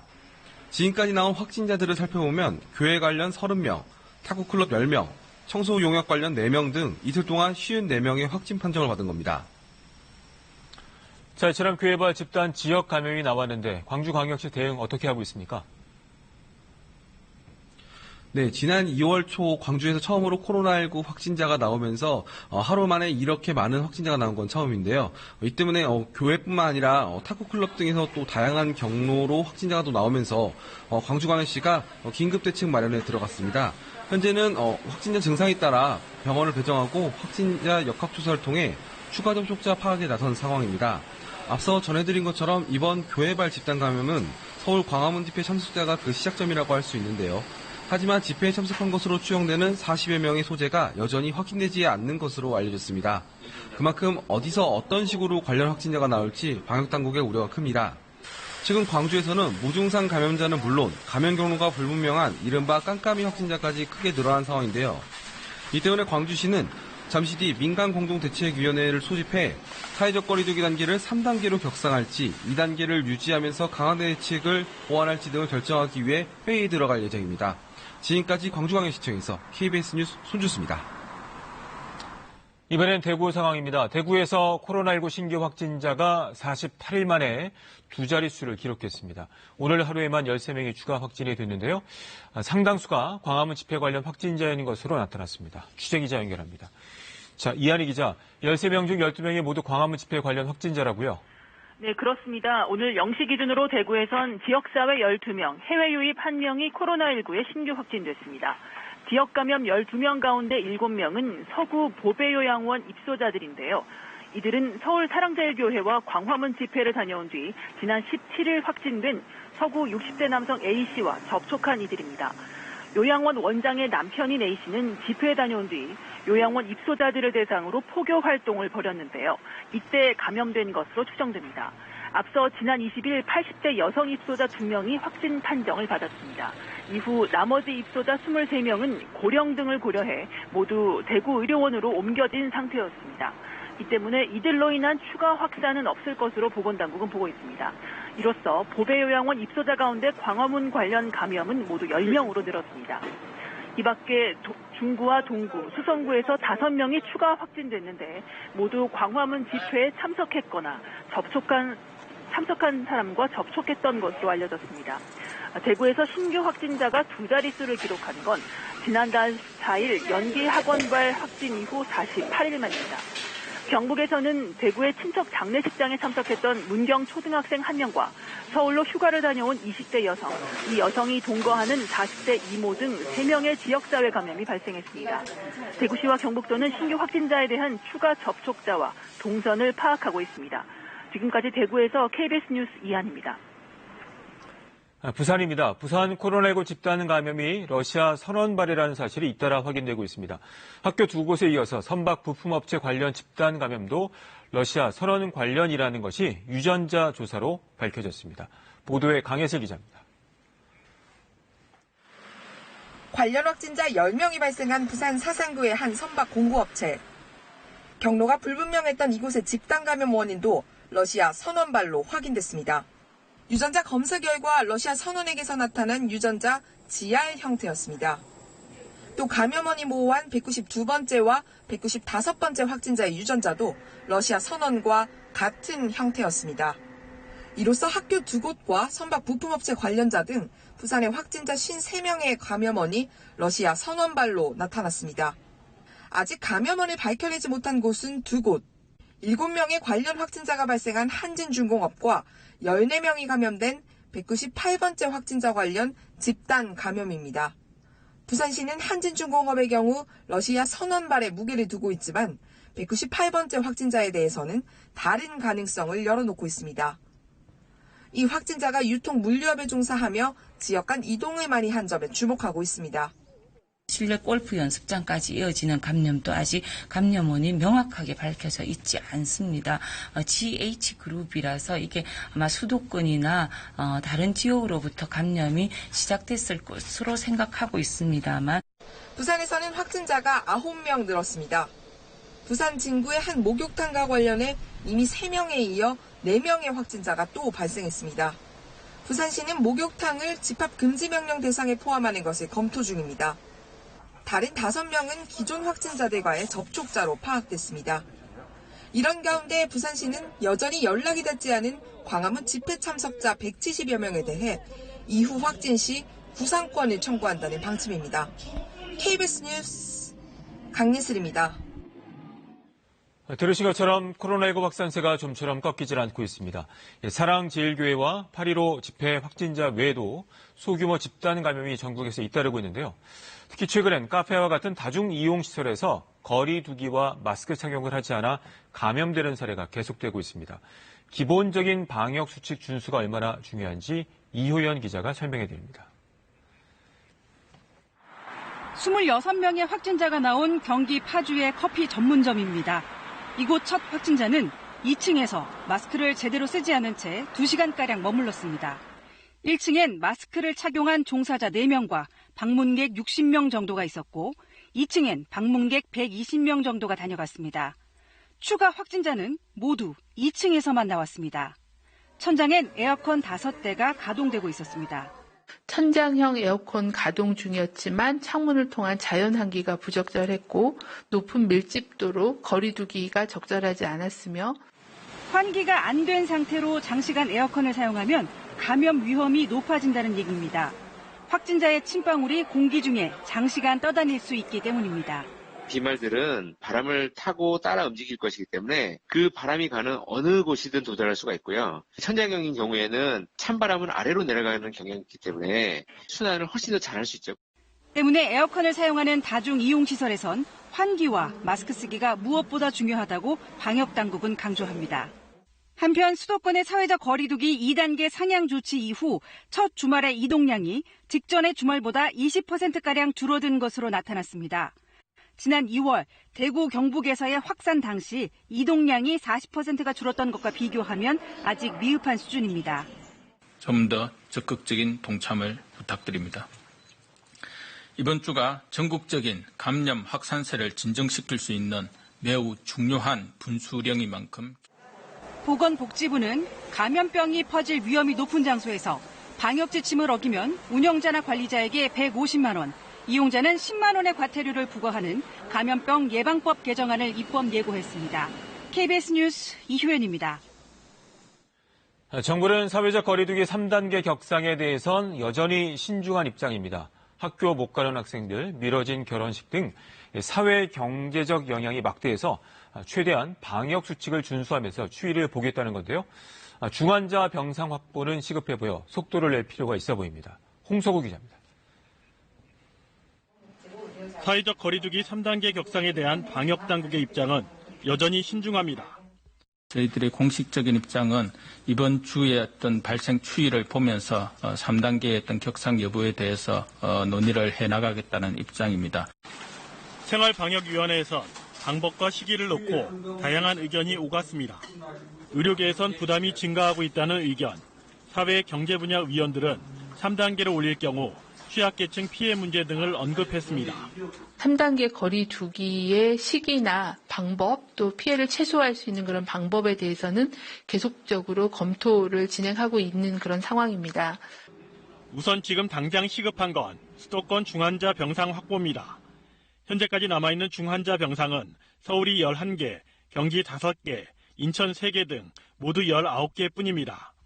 정부는 수도권 지역 상급 종합병원을 통해 이달 말까지 병상 36개, 다음 달 중순까지 40개 등 76개의 병상을 더 확보할 방침입니다. 여기에 일반 병상은 수도권 내 전담병원을 더 지정하는 등의 방식을 통해 781개를 더 확보하기로 했습니다. 생활치료센터는 이번 주까지 4곳, 인원으론 1000여 명이 입소 가능한 시설을 새로 열기로 했습니다. 방역당국은 음식점 등에서 마스크 착용 등 강화된 거리두기 2단계 조치를 철저하게 이행하는지 점검한다는 계획입니다. 우선은 현재 2단계 조치가 제대로 이행되도록 총력을 다하는 것이 급선무입니다. 국민들께서도 방역수칙 준수만이 우리 공동체가 위기를 헤쳐나가는 유일한 길임을 어제 오전 11시를 기해 3단계를 적용한다고 SNS를 중심으로 전파된 문건은 가짜뉴스라며 이런 가짜뉴스가 방역당국과 국민들 간의 신뢰를 해칠 수 있다고 비판했습니다. KBS 뉴스 홍석우입니다. 사람이 많이 모이는 장소에서의 방역수칙 준수 아무리 강조해도 지나치지 않습니다. 100명이 넘는 확진자가 매일 나오고 있는 서울시에서는 다중이용시설의 방역을 강화하고 현장 점검을 하는 등 안간힘을 쓰고 있지만 직장과 미용실, 아파트까지 일상 공간에서 집단 감염이 끊이질 않고 있습니다. 구경하 기자가 취재했습니다. 영화관에서도 방역수칙을 지켜야 영화를 볼 수 있습니다. 좌석 예매부터 뛰어앉기로만 가능합니다. 마스크를 착용한 채 QR코드를 찍고 체온을 재야 입장이 가능합니다. 입장하실 때 QR코드 따로 인증해 주셔야 되는데 저희가 안내해 드릴 테니까 협조 부탁드리겠습니다. 확진자가 급증하자 서울시는 현장 점검을 강화했습니다. 어린 학생들 부모님과 같이 왔을 때 휴대폰 없거나 이런 경우에 혹시 수기명도 하도록 되어져 있는데 준비되어 있는지 좀 확인 좀 할 수 있을까요? 운영이 중단된 고위험 시설과 달리 영업이 가능한 150제곱미터가 넘는 식당, 학원, 영화관, 목욕탕 등은 방역 수칙을 꼭 지켜야만 합니다. 서울에만 12개 업종 5만 8천여 곳이 해당되는데 방역 수칙 위반이 한 번만 적발돼도 영업이 중지됩니다. 아니 뭐 갑자기 이렇게 쳐들어서 그걸 했느냐는 수기명도라도 이런 노력에도 새로운 집단 감염은 계속 늘고 있습니다. 구로의 한 아파트에서는 5세대 8명이 확진되면서 아파트 입구에 선별진료소가 차려졌습니다. 같은 라인에서만 확진자가 나왔는데 서울시는 화장실 환기구를 통해 전파됐을 가능성이 높다고 보고 있습니다. 이 아파트 확진자가 다니는 직장에서도 구내 식당을 함께 이용한 19명이 확진 판정을 받았습니다. 은평구 미용실에서도 모두 9명이 감염됐습니다.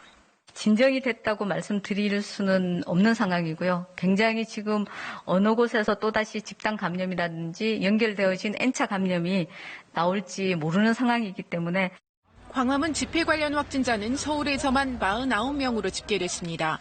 서울시는 어제까지 검사에 응하지 않은 집회 참가자에겐 치료비와 방역비에 대해 구상권을 청구할 방침입니다. KBS 뉴스 구경합니다. 의사협회 집단 휴진에 대해서 정부가 초강경 대응을 예고했습니다. 문재인 대통령은 원칙적인 법 집행을 통해 강력하게 대처하라고 지시했고 정세균 총리는 법이 허용하는 최대한의 제재 조치를 취하겠다고 강조했습니다. 국민의 생명을 담보로 한 집단 행동을 용납하지 않겠다는 겁니다. 보도에 우수경 기자입니다. 문재인 대통령은 의사협회의 집단 휴진에 대해 강력히 대처하라고 지시했습니다. 문재인 대통령은 오늘 대한의사협회의 2차 총파업과 관련해 원칙적인 법 집행을 통해 강력하게 대처하라고 지시했습니다. 의료 공백이 생기지 않도록 비상진료 계획을 작동하라고도 지시했고 청와대 의료현안 TF의 책임자를 사회수석에서 정책실장으로 올렸습니다. 이후 국무총리가 주재하는 범정부 긴급대책회의가 열렸습니다. 정세균 총리는 법이 허용하는 최대한의 제재 조치를 신속하게 단행하겠다고 말했습니다. 우선 대상은 업무 개시 명령을 거부하는 전공의입니다. 코로나19가 위기 상황임을 감안할 때 인내심을 갖고 현장 복귀를 기다리기에는 너무나 급박한 상황이라는 점을 유념해 주시기 바랍니다. 정부는 어제 아침 8시를 기해 수도권의 업무 개시 명령을 발동했습니다. 국민의 생명과 안전을 보호하는 것은 국민이 정부에게 부여한 최우선적인 임무이기 때문에 정부는 이를 엄격히 이행해야 합니다. 개원 의사들의 휴진 참여율이 아직은 높지 않지만 일정 수준 이상으로 늘어나면 개원의에 대해서도 업무 개시 명령을 내릴 방침입니다. 정부는 합의안이 도출됐지만 의사협회는 전공의 협의회에 미루고 전공의 협의회는 이를 폐기해버리는 비상식적인 행태가 벌어졌다며 불법 행위에 대해서는 단호하게 대처하겠다고 밝혔습니다. KBS 뉴스 우수경입니다. 의사들의 집단 휴진 첫날인 어제 대부분 동네 의원들이 문을 열었지만 환자들의 불편도 곳곳에서 있었습니다. 정부가 의료법을 근거로 전공의와 전임의를 상대로 곧바로 업무 개시 명령을 발동했지만 의사협회는 법 자체가 악법이라며 단 한 사람이라도 행정처분을 받으면 무기한 총파업에 들어갈 것이라고 반발했습니다. 이어서 김민혁 기자입니다. 서울 여의도의 한 의원. 문은 열려 있고 병원 직원도 출근했는데 진료는 받을 수 없습니다. 오늘 그 오후 중에라도 잠깐 진료 안 되세요? 아예 안 돼요? 집단 휴진 때문입니다. 인근의 또 다른 의원은 아예 3일간 휴진이라고 붙여놨습니다. 집단 휴진 첫날 대다수의 의원급 의료기관이 정상적으로 운영했지만 일부 의료기관이 문을 닫아 환자 불편이 이어졌습니다. 동네 의원 같은 데서 파업을 하면은 사람 많이 찾아오는 병원까지 가야 돼서 불안하기도 하고 왔다 갔다 하는 불편함도 감수해야 되지 않을까. 어제 의사협회의 집단 휴진엔 동네 의원 10곳 중 한 곳만 동참한 것으로 집계됐습니다. 일부 대학병원에선 환자 수술까지 연기된 가운데 정부는 의료법을 근거로 업무 개시 명령을 내렸습니다. 환자 진료에 지장을 초래하거나 우려가 있다고 인정할 만한 이유가 있으면 업무 개시 명령을 할 수 있도록 돼 있기 때문입니다. 정당한 사유 없이 따르지 않으면 면허 정지 처분이나 3년 이하의 징역 또는 3천만 원 이하의 벌금형을 받을 수 있습니다. 의사협회는 이 법 자체가 위헌 소지가 있는 악법이라며 반발했습니다. 단 한 명의 의사라도 행정처분을 받거나 형사고발을 당하면 더 큰 저항에 직면하게 될 것이라고 경고했습니다. 강압적인 행정을 해나간다면 저는 13만 의사들의 회장으로서 절대 용납 못합니다. 전 회원들에게 반드시 무기한 총파업을 통해서 강력한 저항을 할 수밖에 없다. 전공의협의회도 총회를 통해 파업 유지를 결정했다며 응급실과 중환자실 복귀는 없다고 분명히 했습니다. 그러면서 잘못된 의료정책으로 국민을 속이는 정부 행태에 저항하며 단체 행동으로 정책 철회를 이끌어내겠다고 강조했습니다. 정부가 의사협회를 공정거래법 위반으로 신고한 가운데 공정거래위원회는 현장 조사에 착수했습니다. 공정거래법을 위반했다고 판단되면 5억 원의 과징금 처분도 가능합니다. KBS 뉴스 김민혁입니다.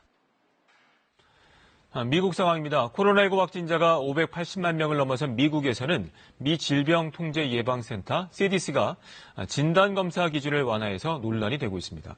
워싱턴 금철영 특파원이 보도합니다. 확진자가 580만 명이 넘는 미국은 하루 신규 확진자 수가 지난달 최대 8만 명대까지 올라갔다가 지금은 4만 명대로 떨어진 상태입니다.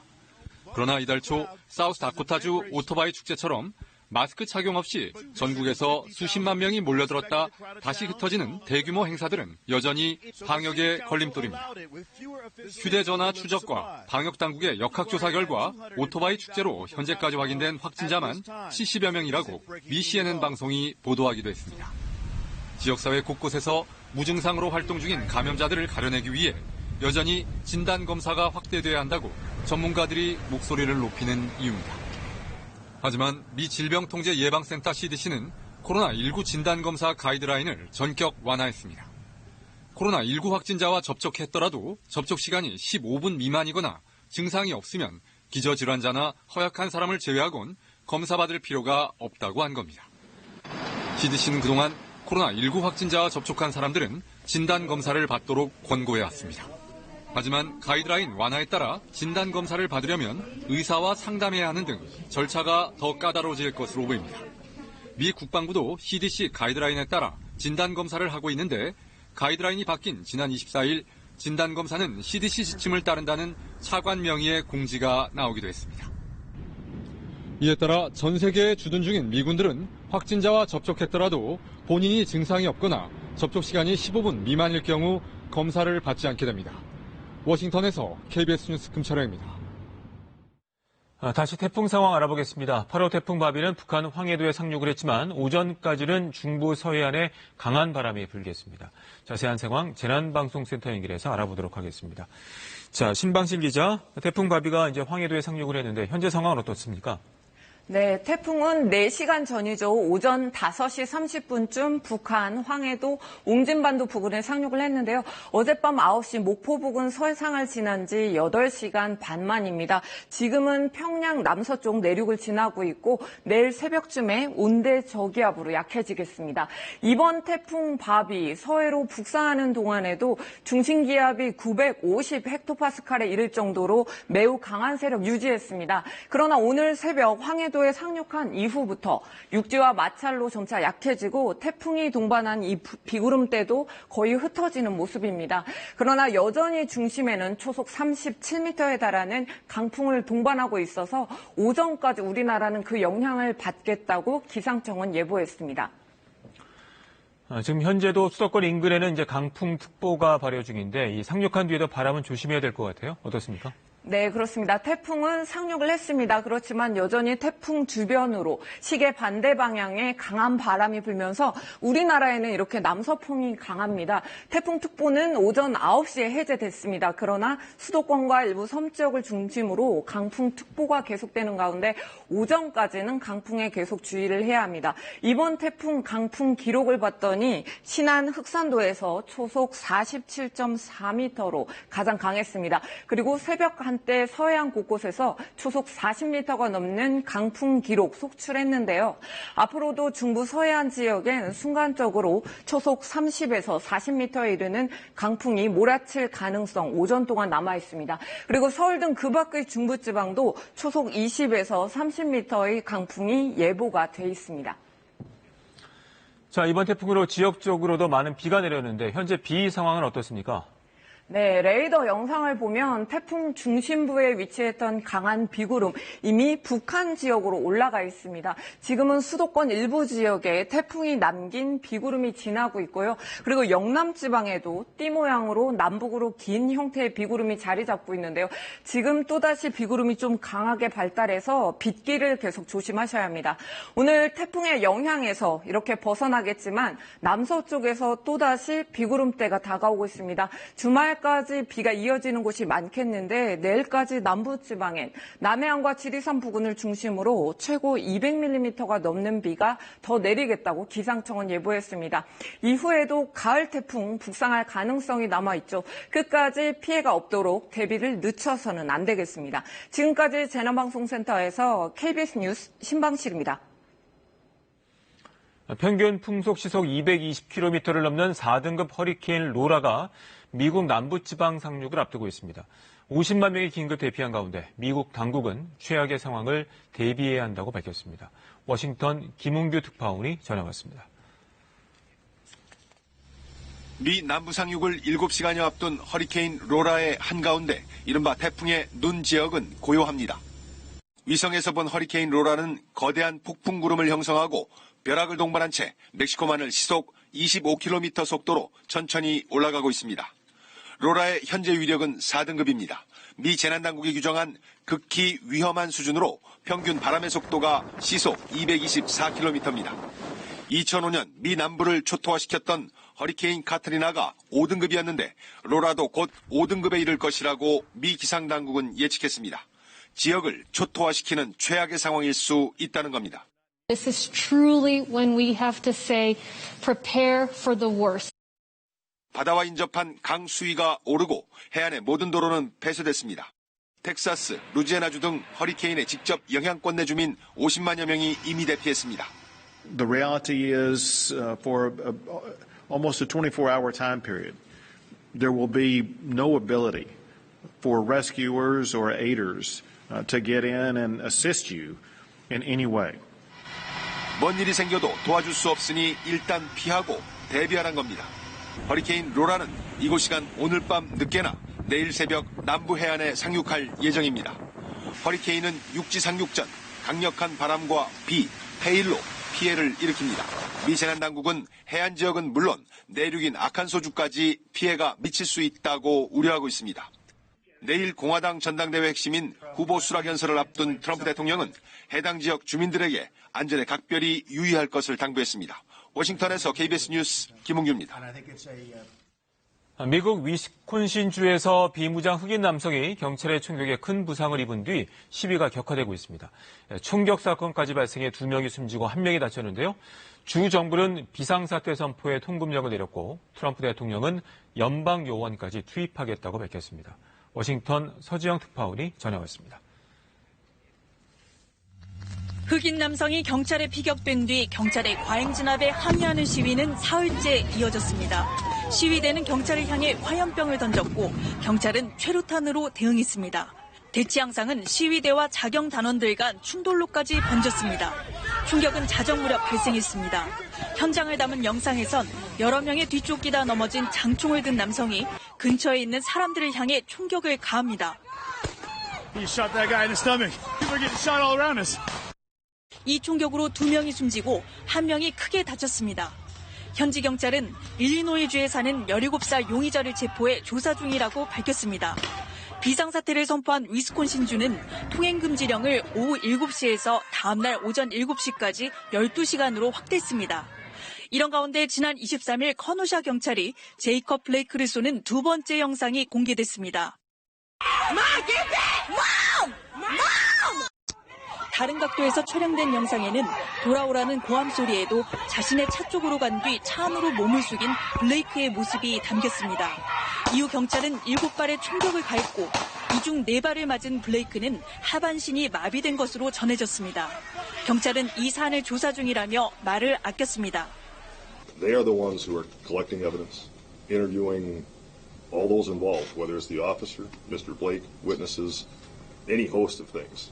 Again, I don't have details to share because of the way the system works. 민주당 대선 후보인 조 바이든은 트윗에서 블레이크 부모와 통화했다며 트럼프 행정부를 겨냥해 이런 상황이 우리가 바라는 미국인가라고 정조준했습니다. 이에 대해 트럼프 대통령은 법과 질서로 맞섰습니다. 역시 트윗을 통해 약탈과 무법, 폭력을 용납하지 않겠다며 위스콘신 시위에 연방요원을 투입하겠다고 밝혔습니다. 워싱턴에서 KBS 뉴스 서지영입니다. 방금 들어온 소식입니다. 이번 달 기준금리가 동결됐습니다. 한국은행 금융통화위원회는 오늘 이번 달 기준금리를 현 수준인 0.5% 수준에서 동결한다고 밝혔습니다. 앞서 이주열 한국은행 총재는 국회 업무보고에서 국내 경제 회복을 위해 통화정책을 완화적으로 운영해 나가겠다고 밝혀 이번 달 금리를 동결할 것으로 예상됐습니다. 한국은행은 연초 1.25% 수준이던 기준금리를 코로나 상황 대응 과정에서 2차례 낮춰 0.5%로 유지하고 있습니다. 정부 합동조사반이 불법 청약과 집값 담합, 탈세 등 부동산 불법 행위에 대한 중간조사 결과를 발표했습니다. 정부는 앞으로도 관련 조사를 더 확대해서 이 부동산 불패론을 반드시 끊어내겠다고 밝혔습니다. 보도에 천효정 기자입니다. 지난해 수도권의 고시원 2곳에서 20명에 가까운 입주자가 주변 아파트 청약에 당첨됐습니다.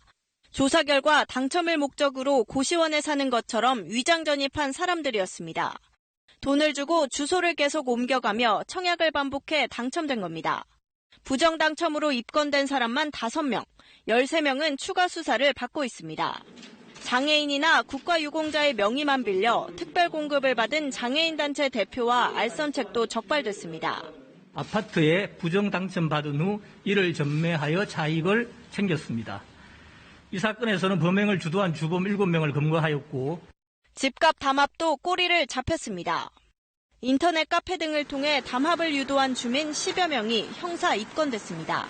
정부는 특히 최근 분당의 일부 중개업소들이 온라인 매물을 일제히 내린 것과 관련해 역시 담합 혐의가 있다고 보고 조사에 착수했습니다. 9억 원 이상 주택 거래 가운데 자금 출처 등이 의심스러운 사례도 무더기로 포착됐습니다. 모두 800건이 넘는데 편법 증여와 탈세 의심 사례가 68%로 가장 많고 계약일 허위 신고, 대출 규정 위반 등이 뒤를 이었습니다. 정부는 이런 부동산 불법 행위 조사를 더 확대하겠다고 밝혔습니다. 시장에 뿌리박혀 있는 소위 부동산 불패론을 이번만큼은 반드시 끊어내겠다는 각오로 부동산 정책을 일관성 있게 흔들림 없이 앞으로 추진해 나갈 것입니다. 6월부터 진행 중인 수도권 주요 과열 지역에 대한 기획조사 결과도 하반기 안에 발표될 것으로 보입니다. KBS 뉴스 천유정입니다. 정세균 총리는 지난달 소속 고위공직자의 주택 보유 실태를 파악하고 하루빨리 매각할 수 있게 조치를 취하라고 각 부처에 지시를 했는데요. 2급 이상의 고위공직자 1,500여 명이 대상이라고 밝혔었는데 정부가 솔선수범하겠다는 취지였습니다. 이 지시 이행되고 있을까요? KBS가 48개 정보기관을 확인해보니 전혀 그렇지 못했습니다. 홍성희 기자가 취재했습니다. 국회에 출석한 노영민 청와대 비서실장. 총리 지시가 제대로 이행되고 있냐는 질문에 이렇게 답합니다. 어떻게 조치가 이행이 되고 있는지 물었더니 전혀 공개할 수 없다 이렇게 얘기를 하네요. 이 실태 파악은 하고 있습니까? 네, 실태 파악하고 있습니다. KBS가 총리실을 소관하는 국회 정무위 소속 이영 의원과 함께 48개 정부 기관을 대상으로 소속 고위공직자의 다주택 보유 실태 파악 여부를 질의했습니다. 답변을 제출한 기관은 27곳, 실태 파악을 하고 있다고 답한 기관은 5곳에 불과했습니다. 해양수산부는 2급 이상 다주택자가 14명이라고 했고 경찰청은 8명, 해양경찰청은 1명, 원자력 안전위는 없다고 답했습니다. 몇 명이 주택 처분 계획을 제출했는지에 대해서는 답하지 않았습니다. 국무총리실은 파악은 했다면서도 그 숫자를 공개할 수는 없다고 했습니다. 본인들이 때 저희는 확인을 했거든요. 근데 이게 뭐 정확히 어떻다라는 거는 확신할 수도 없을 뿐더러 말씀드리기도 어렵고요.